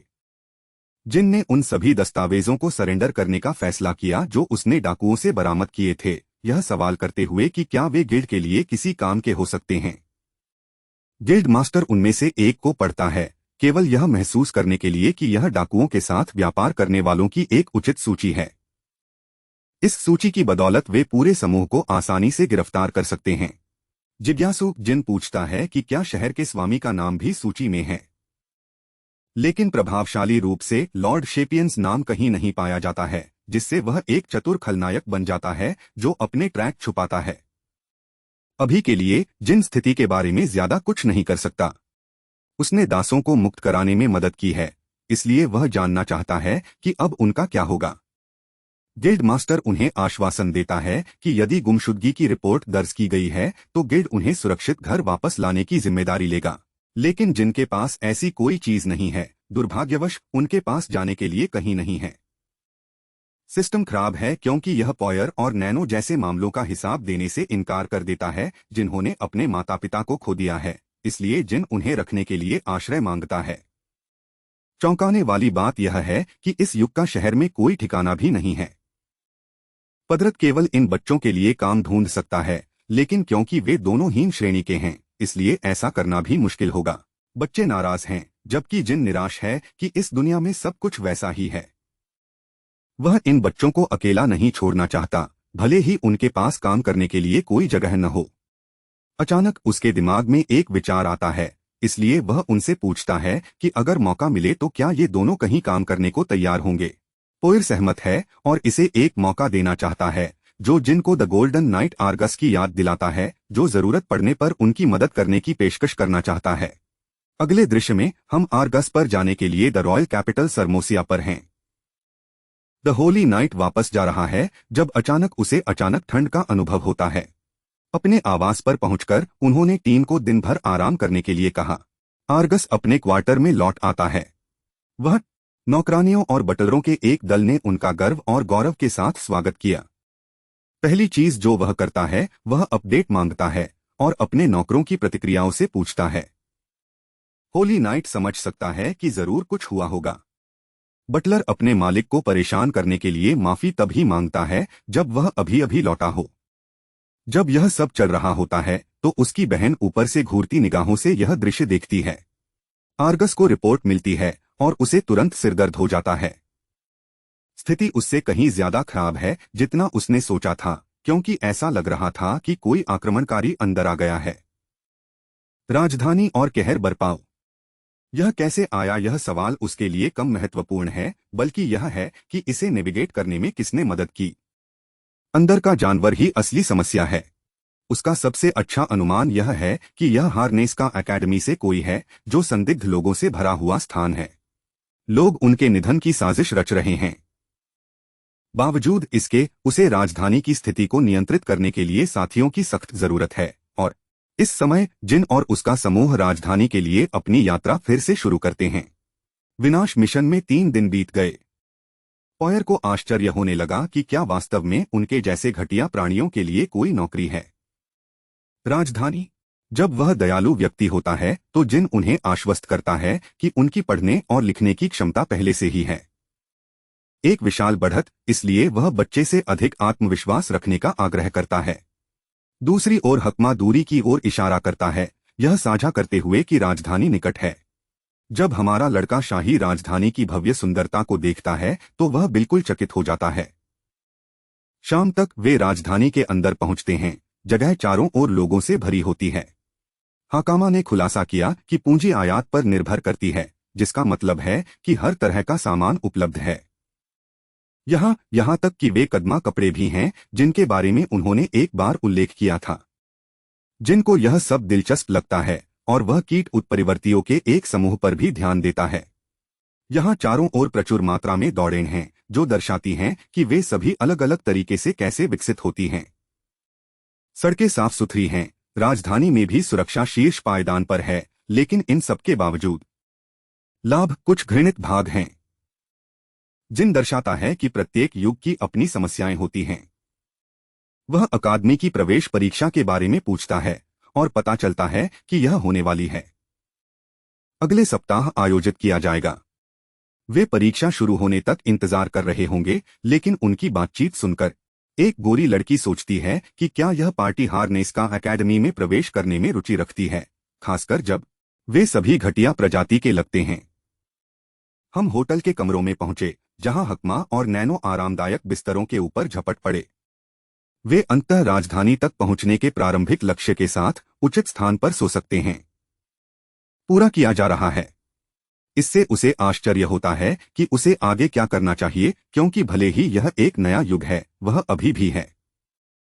जीवित रहने के लिए पैसा कमाने का रास्ता खोजना होगा। वैसे डाकुओं को भगाने के लिए ब्रो को ढेर सारा पैसा मिला, लेकिन वह जानता है यह उसके लिए हमेशा तक नहीं रहेगा, खासकर उन चारों के साथ तो बिल्कुल भी नहीं। फिर इन बच्चों के लिए काम करने लायक नौकरियां ढूंढने और तुरंत काम करने का अतिरिक्त मुद्दा भी है। इसका समाधान आर्गस के साथ एक बैठक होगी।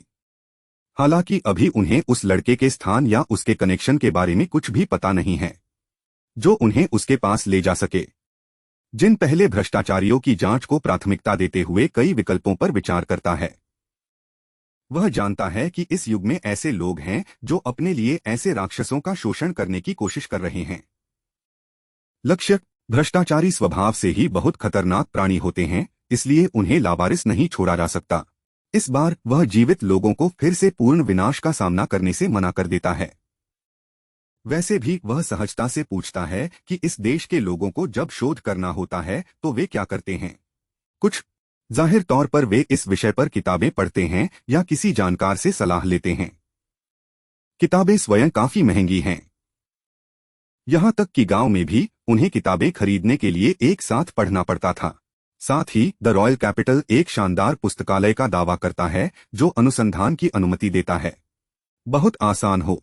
जिनको वह विचार पसंद आया क्योंकि अब वह उस लाइब्रेरी का उपयोग अपने लाभ के लिए कर सकता है और सुराग ढूंढ सकता है उस प्रयोगशाला के बारे में जिसे कगुरा ने पीछे छोड़ दिया। अगले दृश्य में रिसेप्शनिस्ट डेस्क पर ब्रोस, लेकिन लड़की खुले तौर पर उसे अस्वीकार कर देती है। सुविधा का उपयोग करना। चूंकि पुस्तकों को पवित्र राष्ट्रीय संपत्ति माना जाता है, वे किसी को भी निःशुल्क प्रवेश की अनुमति नहीं देते हैं।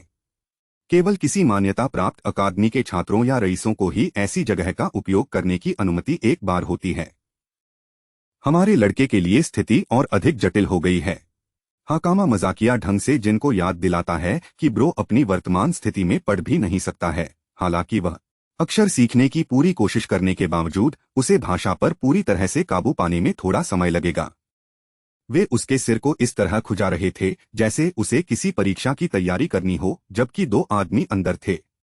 क्लोक अपने मिशन के तहत गुप्त रूप से उनकी जासूसी कर रहे हैं।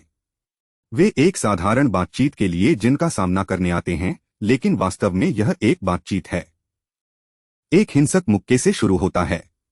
हमारा लड़का अद्भुत होने के लिए उस लड़के को ताना मारने से पहले तुरंत उसकी मुट्ठी पकड़ लेता है। उनके परिचय में शिष्टाचार। जब लोग इस तरह से हमला कर रहे हों तो शहर की सुरक्षा के लिए बहुत कुछ है, लेकिन वह आदमी बना रहता है। अभिमानी और जिन ने अपनी मुट्ठी हवा में उड़ा दी, जिससे एक शक्तिशाली जादुई विस्फोट हुआ। लड़ाकू उसकी तीव्र प्रवृत्ति के लिए प्रशंसा करता है, जबकि पॉयर समझ नहीं पाता कि ये लोग कैसे हैं। नागरिक क्षेत्र के मध्य खुलेआम दैवीय शक्ति का प्रयोग। हमारा लड़का जानना चाहता है कि इन हारे हुए लोगों के साथ क्या हुआ है, और जल्दी ही उसे पता चल जाता है कि कोई है। उसके सिर पर प्रहार किया। हालांकि यह केवल उसके पक्ष में ही काम करता है, भले ही ये बदमाश जिन्स समूह को धमकी देते हों। जब तक वे खतरे से निपटना नहीं चाहते तब तक राजधानी से गायब हो जाना। जिन वास्तव में अपनी स्थिति से हिलता नहीं है, उस व्यक्ति को उस पर फिर से हमला करने का प्रयास करने के लिए आमंत्रित करता है, केवल उसकी मुट्ठी में फंसने के लिए, और सचमुच कठोर जमीन पर पटक दिया गया। उनमें से एक को रियलिटी चेक देने के बाद वह दूसरे की ओर मुड़ता है जो फायरिंग कर रहा है। जादू का विस्फोट ठीक उसी पर। जिन ने चकमा देने से इनकार कर दिया और उग्र हमले को रोक दिया, जिससे इस आदमी को लगा कि उसने निपटा दिया। कुछ गंभीर क्षति। लेकिन धुएं के बीच से एक हाथ निकलता है, वह तुरंत उस आदमी को पकड़ लेता है और उसे ऊपर उठा लेता है, यदि उसका वजन कुछ भी नहीं है। गंभीर स्वर अपनाते हुए जिन उन्हें चुनौती देते हुए दयनीय रूप से कमजोर होने के लिए उनका मजाक उड़ाता है। यानी अगर उनमें प्रयास करने की इच्छा शक्ति भी हो। भाई वास्तव में इस कहानी का गूंजो सटोरे कौन है? और जबकि उसका शिकार सवाल कर रहा है कि पृथ्वी पर एक निम्न स्तर की प्रजाति ऐसा करने में कैसे सक्षम है। बहुत ताकत। अचानक एक रात के आदेश से लड़ाई रुक जाती है। यह करीना है जो इस बात से नाराज है कि उसे इस परेशानी के लिए अपनी छुट्टी में बाधा डालनी पड़ रही है। लड़की को जिन पर हमला करने वाले हमलावरों की भी परवाह नहीं है। वह बस आखिरी बार हाकामा और हमारे लड़के दोनों को जेल में डालना चाहती है। जिन्स के पक्ष में बहुत कुछ। एक ऐसा दृश्य उत्पन्न हुआ जिसने किसी जुड़े हुए व्यक्ति का ध्यान आकर्षित किया। आर्गस तक, भले ही वह वर्तमान में उसके चेहरे पर चिल्ला रही हो। एक सड़क लड़ाई का भंडाफोड़ करने के बाद करीना स्पॉट्स जिन और तुरंत उत्साहित हो जाता है, क्योंकि उनका मानना है कि आखिरकार उन्होंने शहर में फिर से परेशानी पैदा करने वाली घटिया प्रजाति जिन को पकड़ लिया है। वह बस उसे व्याख्यान देना शुरू करने ही वाली है, लेकिन पास खड़ा एक राक्षसी मानव दर्शक उसके पास आता है। वह स्वीकार करती है कि उसने वह सब कुछ देखा जो घटित हुआ। दर्शक समझाता है कि जिन वास्तव में वह था जिस पर सबसे पहले हमला हुआ था, और वह लड़ाई के दौरान केवल अपना बचाव कर रहा था। जब करीना हमलावरों के चेहरों की जांच करता है तो उसे तुरंत पता चलता है कि वे हमेशा की तरह हैं। द हार्नेस का अकेडमी के मूक उपद्रवी जूनियर। वह चुपचाप उम्मीद करती है कि पवित्र कप्तान की छोटी बहन फिर से इस गड़बड़ी में शामिल नहीं होगी। करीना करीना से पूछता है कि क्या वह इस समय गश्त पर है और इशारा करते हुए उससे इसके बारे में सवाल करता है। उन्होंने सोचा कि गिल्ड के सदस्य आमतौर पर शहर भर में इस तरह के कर्तव्यों को संभालते हैं।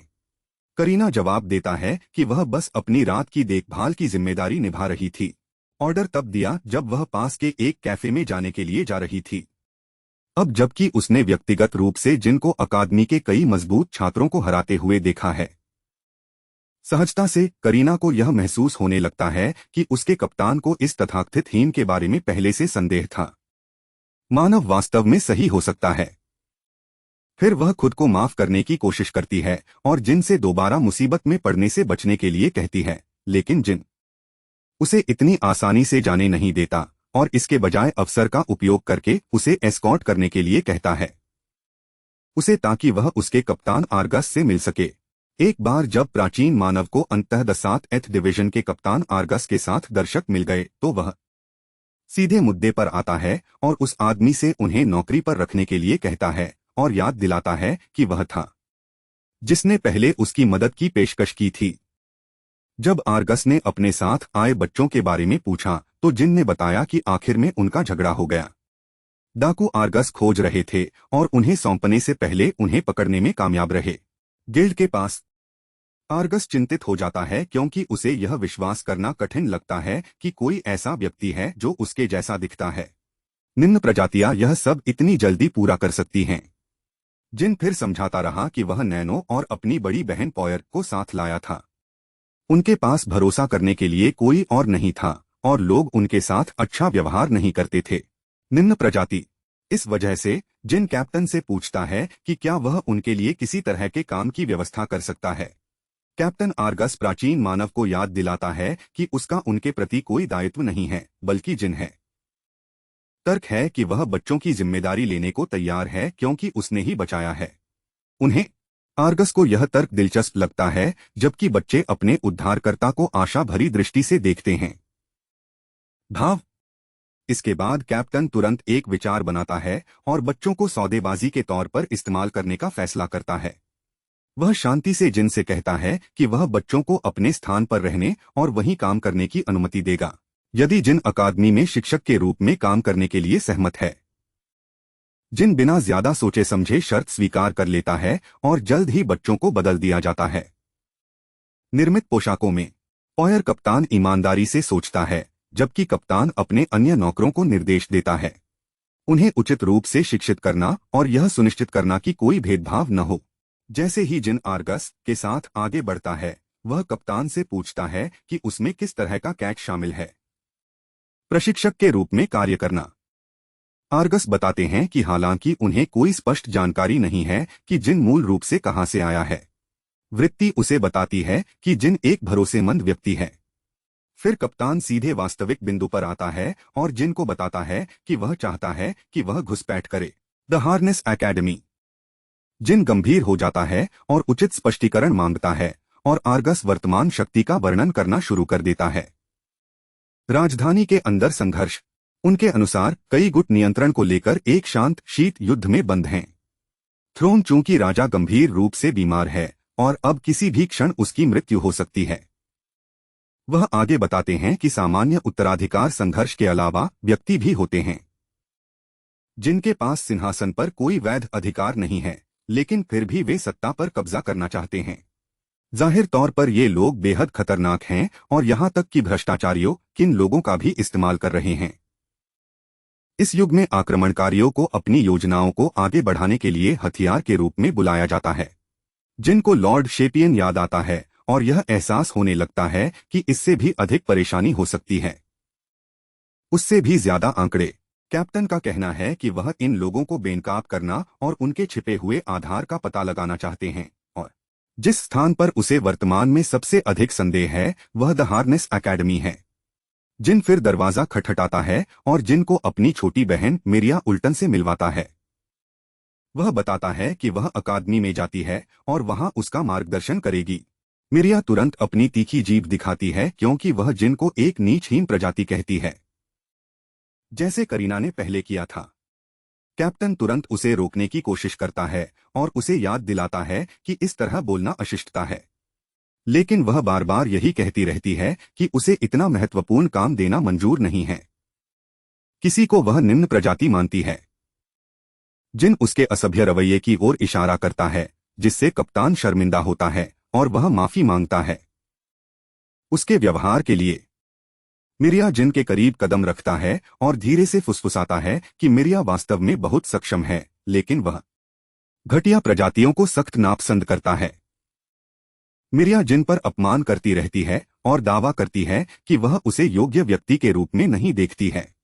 एक प्रशिक्षक की भूमिका निभाने के लिए हकमा फिर लापरवाही से यह बताकर स्थिति को और खराब कर देता है कि उसके अभिभावक ऐसा भी नहीं कर सकते। पढ़ना। हालांकि हकमा तुरंत यह प्रशंसा करना जारी रखता है कि जिन वास्तव में कितना मजबूत और सक्षम है। उसके शब्दों से अचानक करीना को एहसास हुआ कि मिरिया ही वह व्यक्ति था जिसने पहले अकादमी से पूछा था। छात्रों ने आर्गस पर हमला किया। कैप्टन बार बार माफी मांगता है और वादा करता है कि वह उसे उचित अनुशासन देगा। बहन जिन विषय बदलता है और आर्गस से पूछता है कि उससे अकादमी में वास्तव में क्या पढ़ाने की उम्मीद की जाती है।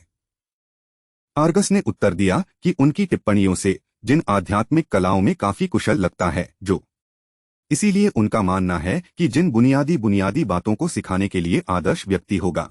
इसके बाद उन्होंने 4 बुनियादी आध्यात्मिक कलाओं को प्रज्वलन, निर्वहन, हिमीकरण और उपचार के रूप में सूचीबद्ध किया और बताते हैं कि उनमें से 2 का भी उपयोग करने में सक्षम होना पहले से ही पर्याप्त माना जाना चाहिए। यह ध्यान में रखते हुए कि यहाँ मूल बातें केवल 4 आध्यात्मिक कलाओं से बनी हैं, जिनको यह एहसास होता है कि पहले का डाकू सरदार वास्तव में काफी कुशल था। उन्होंने जिस क्षमता का उपयोग किया वह पहले से ही इस स्थान पर एक विशेष आध्यात्मिक कला के रूप में गिना जाएगा। जिन चुपचाप मुस्कुराता है क्योंकि वह निर्णय लेता है कि वह इस युग में लोगों के समझने के तरीके को बदल सकता है। ये विशेष शक्तियां। फिर कहानी 1 सप्ताह बाद की ओर मुड़ जाती है, जब अंततः हकमा के प्रवेश का समय आ जाता है। अकादमी में परीक्षा। आर्गस जिन के साथ मिलकर चलता है क्योंकि वह चाहता है कि वह प्रशिक्षक की जिम्मेदारी ले। इस वर्ष कर्तव्य। ऐसा प्रतीत होता है कि प्रत्येक वर्ष रात्रि क्रम से एक प्रभाग को यह पद अवश्य भरना चाहिए। इस बार 7वें डिवीजन की बारी है। जबकि जिन चुपचाप उनके पीछे चलता है, रडमैन नाम का मोटा आदमी उसे घूरता रहता है। पूरे समय वे अंततः हेडमास्टर के कार्यालय में पहुंचते हैं और आर्गस सम्मानपूर्वक उनका स्वागत करते हैं। जब हेडमास्टर अपने पूर्व छात्र को रात्रि क्रम में इतना अच्छा प्रदर्शन करते हुए देखती है तो मुस्कुराती है।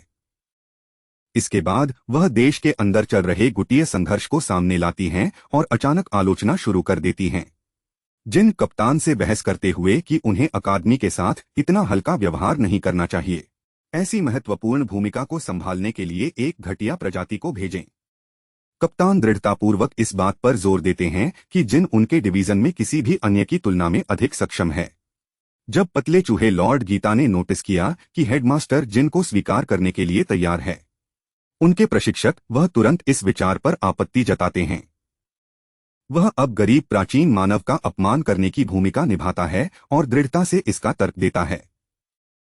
वे किसी घटिया इंसान को ऐसा पद लेने की इजाजत नहीं दे सकते। फिर प्रधानाध्यापक लॉर्ड रडमैन की ओर मुड़ते हैं और इस विरोध के संबंध में उनकी राय पूछते हैं। मोटा आदमी लापरवाही से चिंता से सहमत होता है, लेकिन फिर एक व्यावहारिक तर्क प्रस्तुत करता है।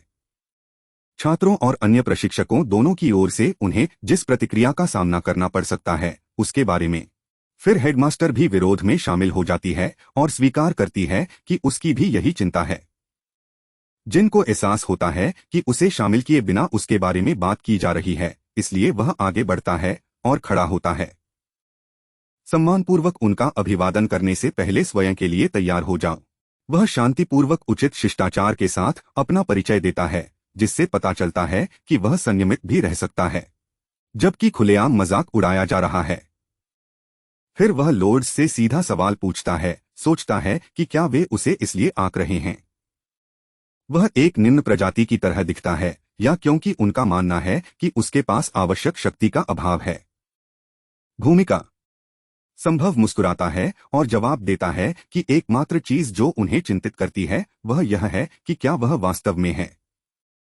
उसके पास आवश्यक क्षमता है तो वह उससे पूछती है कि क्या वह उन्हें यह साबित कर सकता है। जब आर्गस ने सुझाव दिया कि हेडमास्टर ने खुद का परीक्षण किया तो वह सहमत हो गई और एक त्वरित नकली लड़ाई हुई। हार्नेस का एकेडमी स्पिरिट आर्ट्स प्रशिक्षण मैदान में व्यवस्था की गई है। स्लाई स्किनी रैट वह है जो हंसते हुए जिन का सामना करने के लिए आगे बढ़ता है, क्योंकि वह कम से कम ऐसा कहता है। जिन खुद को बहुत ज्यादा शर्मिंदा नहीं करेगा क्योंकि आज आसपास केवल कुछ ही छात्र हैं।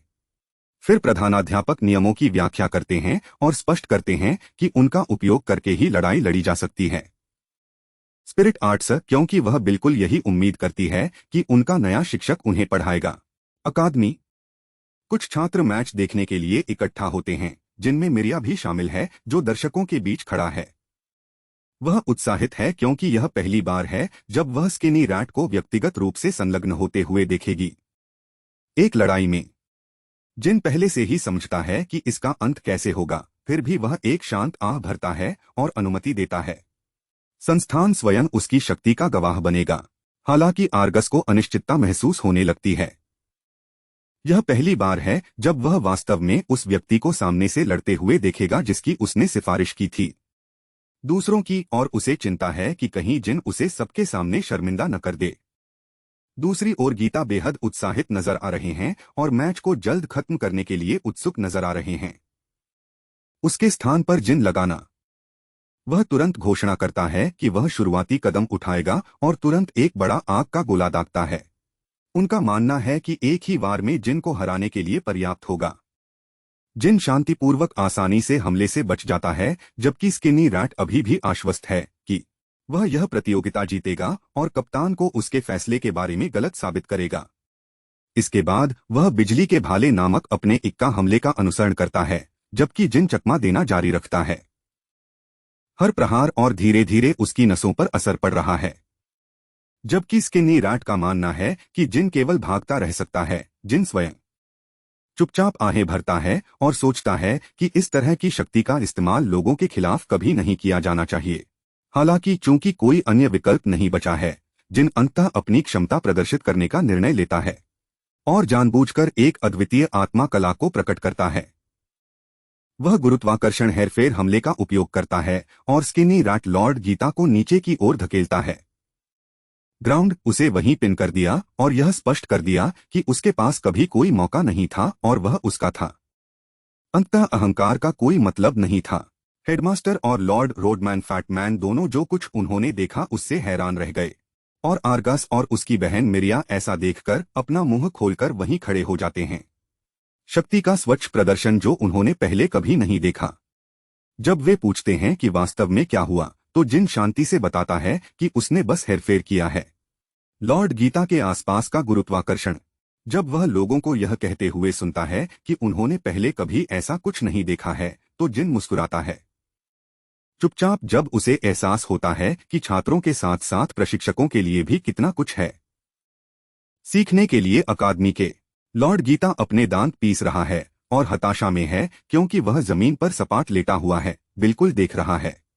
दुखी और झुर्रीदार बूढ़े आदमी के लिए अत्यंत दया के साथ हमारा नायक अंततः गुरुत्वाकर्षण का दबाव छोड़ देता है।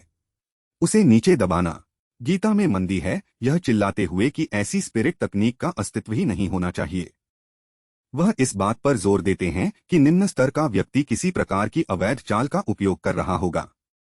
हमारा लड़का चुपचाप वहां खड़ा रहता है और गीजर की आवाज के दौरान एक विजेता की तरह मौखिक दुर्व्यवहार को सहन करता है। बातचीत को देखते हुए हेडमास्टर शांति से अपना निर्णय लेती है। आसपास के छात्र भी प्रभावित हैं। विशेष रूप से मिरिया यह नहीं समझ पा रही है कि वह इतनी दिव्य शक्ति को कैसे नियंत्रित करता है। बहुत से हीन लोगों के पास मुश्किल से ही कुछ होता है। उसकी जिज्ञासा बढ़ जाती है और वह यह पता लगाने के लिए कृत संकल्प है कि जिन वास्तव में कौन है। एक सप्ताह बाद दृश्य स्वागत समारोह में बदल जाता है। वहां प्रधानाध्यापक ने घोषणा की कि हार्नेस का एकेडमी की स्थापना हमलावर खतरों को खत्म करने में सक्षम योद्धाओं को प्रशिक्षित करने के लिए की गई थी। जो भी इतना कमजोर है कि उसका साथ नहीं दिया जा सकता, उसके लिए इसकी दीवारों के भीतर कोई जगह नहीं है। हालांकि जो लोग सफल होते हैं उन्हें व्यावहारिक रूप से रुतबे और प्रभाव से भरे भविष्य की गारंटी दी जाती है। ऊपर से देखने पर मिरिया के पास खड़े कुछ डमी ह्यूमन यह देखकर आश्चर्यचकित हो गए कि कितने नए लोग एकत्र हुए हैं। उनमें से बहुत से लोग कुलीन परिवारों से भी नहीं आते हैं। रियास नाम का एक शेर डमी ह्यूमन लापरवाही से मिरिया का स्वागत करता है। उन्होंने उल्लेख किया कि उन्हें व्यक्तिगत रूप से स्वागत समारोह में भाग लेते देखना अप्रत्याशित है। बातचीत करते समय अचानक उसकी नजर फैकल्टी के पास बैठे एक घटिया व्यक्ति पर पड़ती है और उसका गला लगभग भर जाता है। वह पूरी तरह से अपना आपा खो देता है जब मिरिया को पता चलता है कि अवर वास्तव में उनका नया शिक्षक है। वह पूरी तरह से दिखावे के आधार पर उसकी ईमानदार पहली छाप के बारे में पूछती है। जब वह स्पष्ट रूप से उस लड़के का वर्णन एक औसत व्यक्ति के रूप में करता है जिसके पास न पत्नी है और न ही कोई जीवन है, वह स्वीकार करती है कि यह उसका प्रारंभिक निर्णय भी था। यह महसूस करते हुए कि कई सीढ़ियां उसके अंदर घुस रही हैं, जिनको तुरंत एहसास होता है कि वह पहले दिन से ही अकादमी की खुले तौर पर जांच शुरू नहीं कर सकता है। किसी भी अन्य चीज से पहले उसे अपनी छवि को एक बेकारहीन से अधिक तटस्थ और खतरनाक चीज में बदलने की जरूरत है। अभी ऐसा महसूस हो रहा है जैसे उसकी पीठ पर कोई विशाल लक्ष्य चित्रित है। समारोह समाप्त होने के बाद अंततः उसकी पहली कक्षा का समय आ गया है। इस बीच लॉर्ड गीता वरिष्ठ छात्रों को इकट्ठा करता है और घोषणा करता है कि नियमित कक्षाएं आधिकारिक तौर पर सत्र में वापस आ गई हैं। वह उन्हें स्पष्ट रूप से चेतावनी देते हैं कि वे इस वर्ष शामिल होने वाली होनहार नई प्रतिभाओं के पीछे न रहें। उसने कहा, वह गुस्से में जानना चाहता है कि अधिकांश कक्षा अनुपस्थित क्यों है। बूढ़ा आदमी अंदर से मुस्कुराता है, पूरी तरह से जानता है कि उनमें से कई किसी निम्न द्वारा पढ़ाए गए पाठ के माध्यम से बैठने के बजाय मरना पसंद करेंगे। चिकना चूहा यह बात फैलाने के लिए अपने रास्ते से हट गया कि आज का व्याख्यान जिन द्वारा नियंत्रित किया जाएगा। आश्चर्य की बात यह है कि हमारे प्रोफेसर को इसकी जरा भी चिंता नहीं है। वह आत्मविश्वास से पोडियम पर खड़ा होता है और खुद को नई स्पिरिट तकनीक प्रशिक्षक के रूप में पेश करता है। एक पल चूकते हुए रियास बेशर्मी से पूछता है कि क्या उसके पास वास्तव में अकादमी में सबसे विशिष्ट वर्ग को पढ़ाने के लिए आवश्यक क्षमता है। हमारा लड़का शांत मुस्कान के साथ जवाब देता है और कहता है कि उन्हें जल्द ही पता चल जाएगा। वह शेर डमी ह्यूमन से यहाँ तक कहता है कि यदि वर्ग उसके नीचे साबित होता है तो वह जाने के लिए स्वतंत्र है। इसे स्थापित करने के साथ वह तुरंत एक नियम निर्धारित करता है। वह अपने छात्रों से कहते हैं कि उन्हें किसी भी परिस्थिति में मनुष्यों के विरुद्ध दैवीय शक्ति का उपयोग नहीं करना चाहिए। अपने तर्क को स्पष्ट करने के लिए वह बताते हैं कि दैवीय शक्ति को अवरोधकों की पुनर्जनन क्षमताओं को दबाने के लिए डिजाइन किया गया था। हालांकि मनुष्य चोट लगने के बाद सामान्य रूप से ठीक हो जाता है, जिससे पता चलता है कि इसका असली उद्देश्य हमेशा आक्रमणकारियों को खत्म करना था। यह सुनकर पीछे से कुछ बड़बोले लोग बकवास करना शुरू कर देते हैं। उसे नरम कहते हैं क्योंकि कथित तौर पर उसके पास दिव्य शक्ति का अभाव है। लड़का इस बात पर जोर देता है कि उसे अपनी ताकत का जब चाहे इस्तेमाल करने का पूरा अधिकार है। थोड़ा नाराज होकर प्रोफेसर जिन ने उसे यह परीक्षण करने के लिए आमंत्रित किया कि क्या वह वास्तव में उतना कमजोर है जितना दावा किया गया है। वहीं कक्षा के बीच में वह छात्र से कहता है कि उसे अपनी सबसे मजबूत चाल से मारो।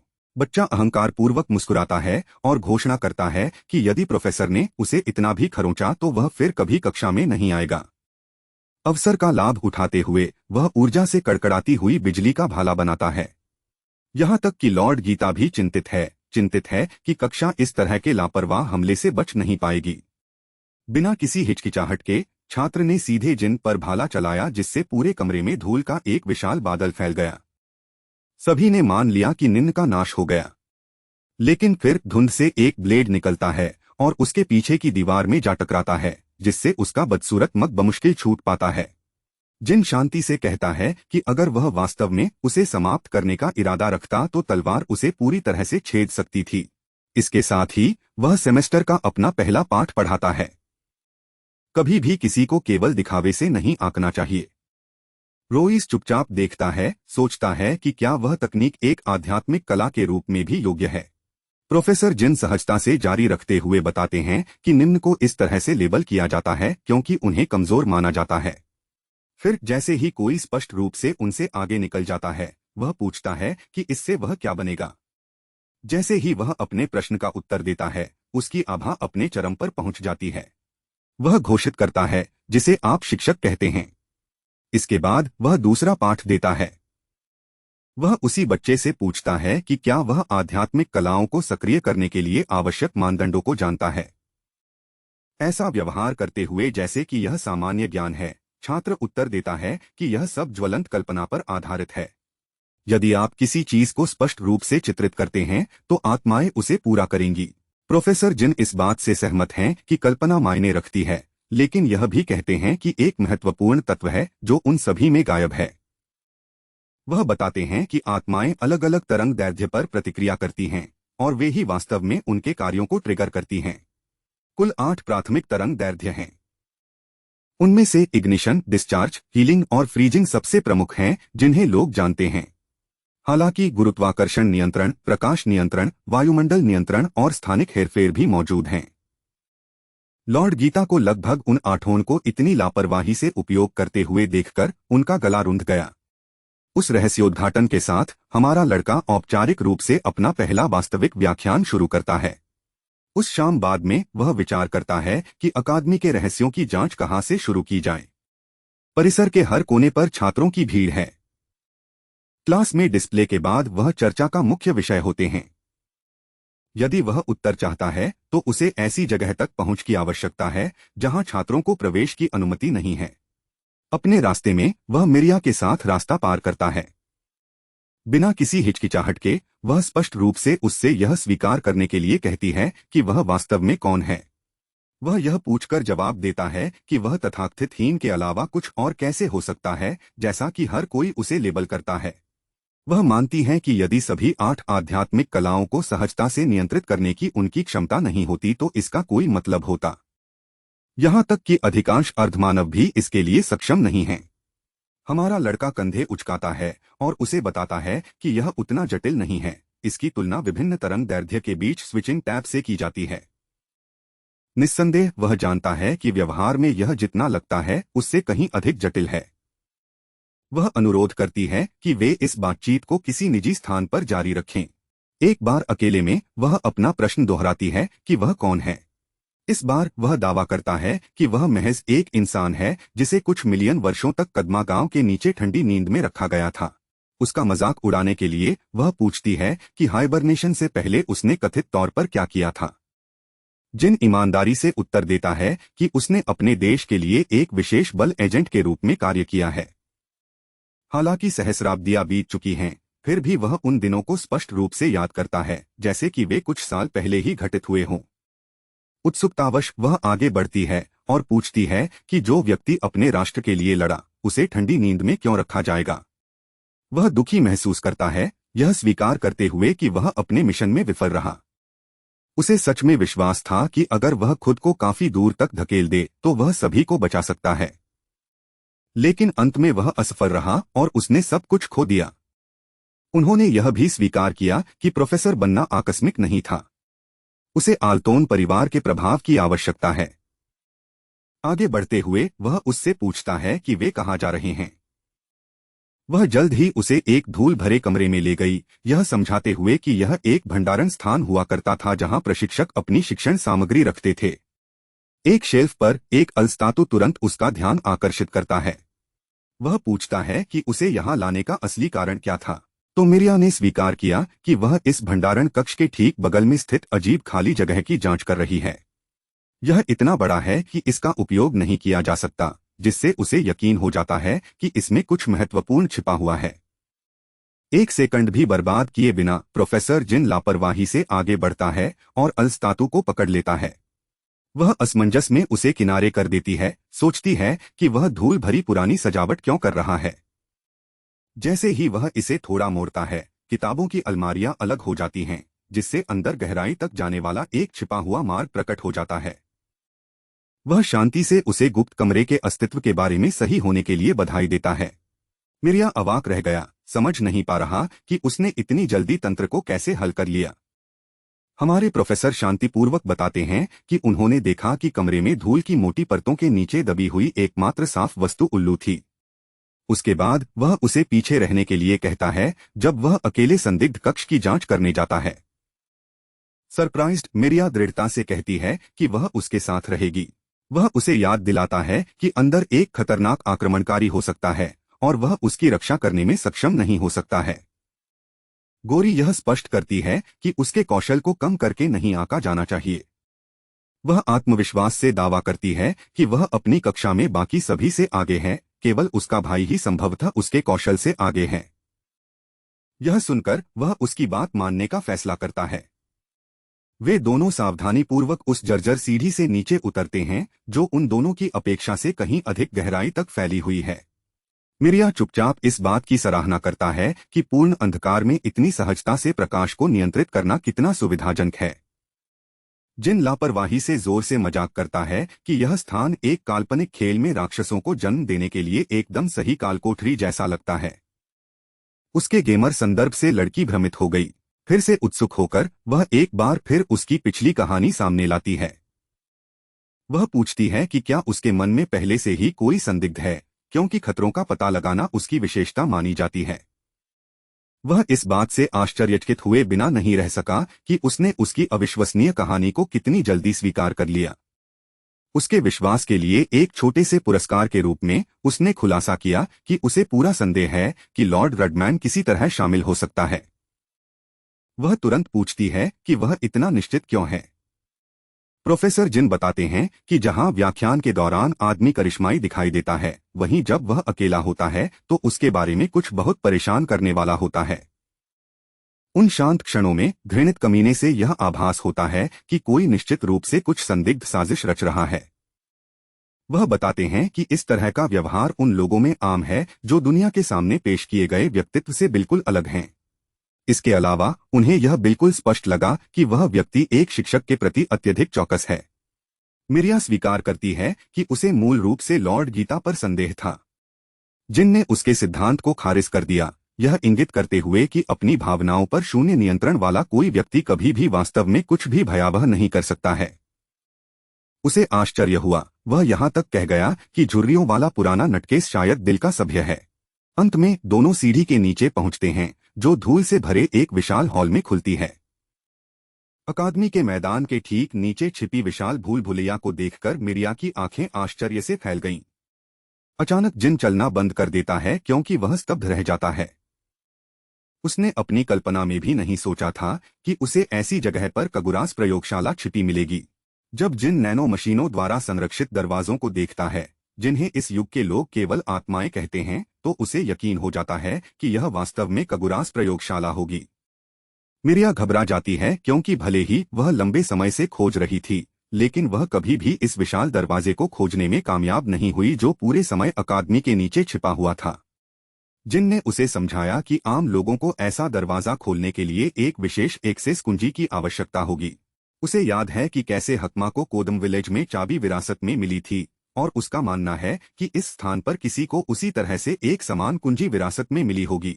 हालांकि जिन पहले से ही जानता है कि वह स्वयं स्वचालित रूप से पूर्ण पहुंच रखता है, इसलिए वह शांति से अपना हाथ आगे बढ़ाता है। लॉक सिस्टम तुरंत उसे उच्चतम स्तर के अधिकार वाले व्यक्ति के रूप में पहचान लेता है और तुरंत उसके लिए दरवाजा खोल देता है। जैसे ही बड़े द्वार धीरे धीरे खुलते हैं, जिनको आश्चर्य होता है कि क्या इस देश के शासकों को उखाड़ फेंकने की कोशिश करने वाला भी कोई ऐसा व्यक्ति हो सकता है जिसकी इस जगह तक पहुंच हो। इस बीच मिरिया अभी भी स्तब्ध खड़ा है। यह समझने में असमर्थ है कि उनकी अकादमी के ठीक नीचे ऐसा कुछ मौजूद था। फिर वह जिन से पूछती है कि क्या उसे वास्तव में चाबी की आवश्यकता नहीं थी, और जिन लापरवाही से टिप्पणी करता है कि प्राचीन मानव इस संबंध में विशेष हैं। मिरिया अंततः विश्वास करना शुरू कर देता है कि जिन्स शब्द सच हो सकते हैं, और चुपचाप छिपी हुई प्रयोगशाला में भूमिगत होकर उसका पीछा करता है। अंदर वे कई भ्रष्टाचारियों को बड़े धातु के पिंजरों के अंदर बंद पाते हैं, और अजीब बात यह है कि वे सभी जंगली होने का कोई संकेत दिखाए बिना पूरी तरह से शांत रहते हैं। जिन उन भ्रष्टाचारियों को याद करता है जिन्हें डाकुओं ने पहले बंद कर दिया था, और याद करता है कि कैसे वे अंततः रिहा होने तक असामान्य रूप से शांत रहे। हालांकि जो चीज उन्हें सबसे अधिक परेशान करती है, वह यह सवाल है कि कैसे कोई इतने बड़े भ्रष्टाचारियों को बिना किसी की नजर में आए इतनी जगह तक पहुंचा सकता है। मिरिया मानती हैं कि इस अकादमी के बारे में उनके भाई का संदेह आखिरकार सही रहा होगा। वह सुझाव देती है कि वे चुपचाप वहीं छुपे रहें और इंतजार करें ताकि वे जो भी इसके लिए जिम्मेदार है उस पर घात लगाकर हमला कर सकें, क्योंकि अपराधी देरसबेर इस जगह पर जरूर लौटेंगे। हालांकि जिन उससे कहता है कि इधर उधर खड़े होकर इंतजार करने के बजाय उन्हें जल्दी से अकादमी को सील कर देना चाहिए और पहले इन भ्रष्टाचारियों से निपटना चाहिए।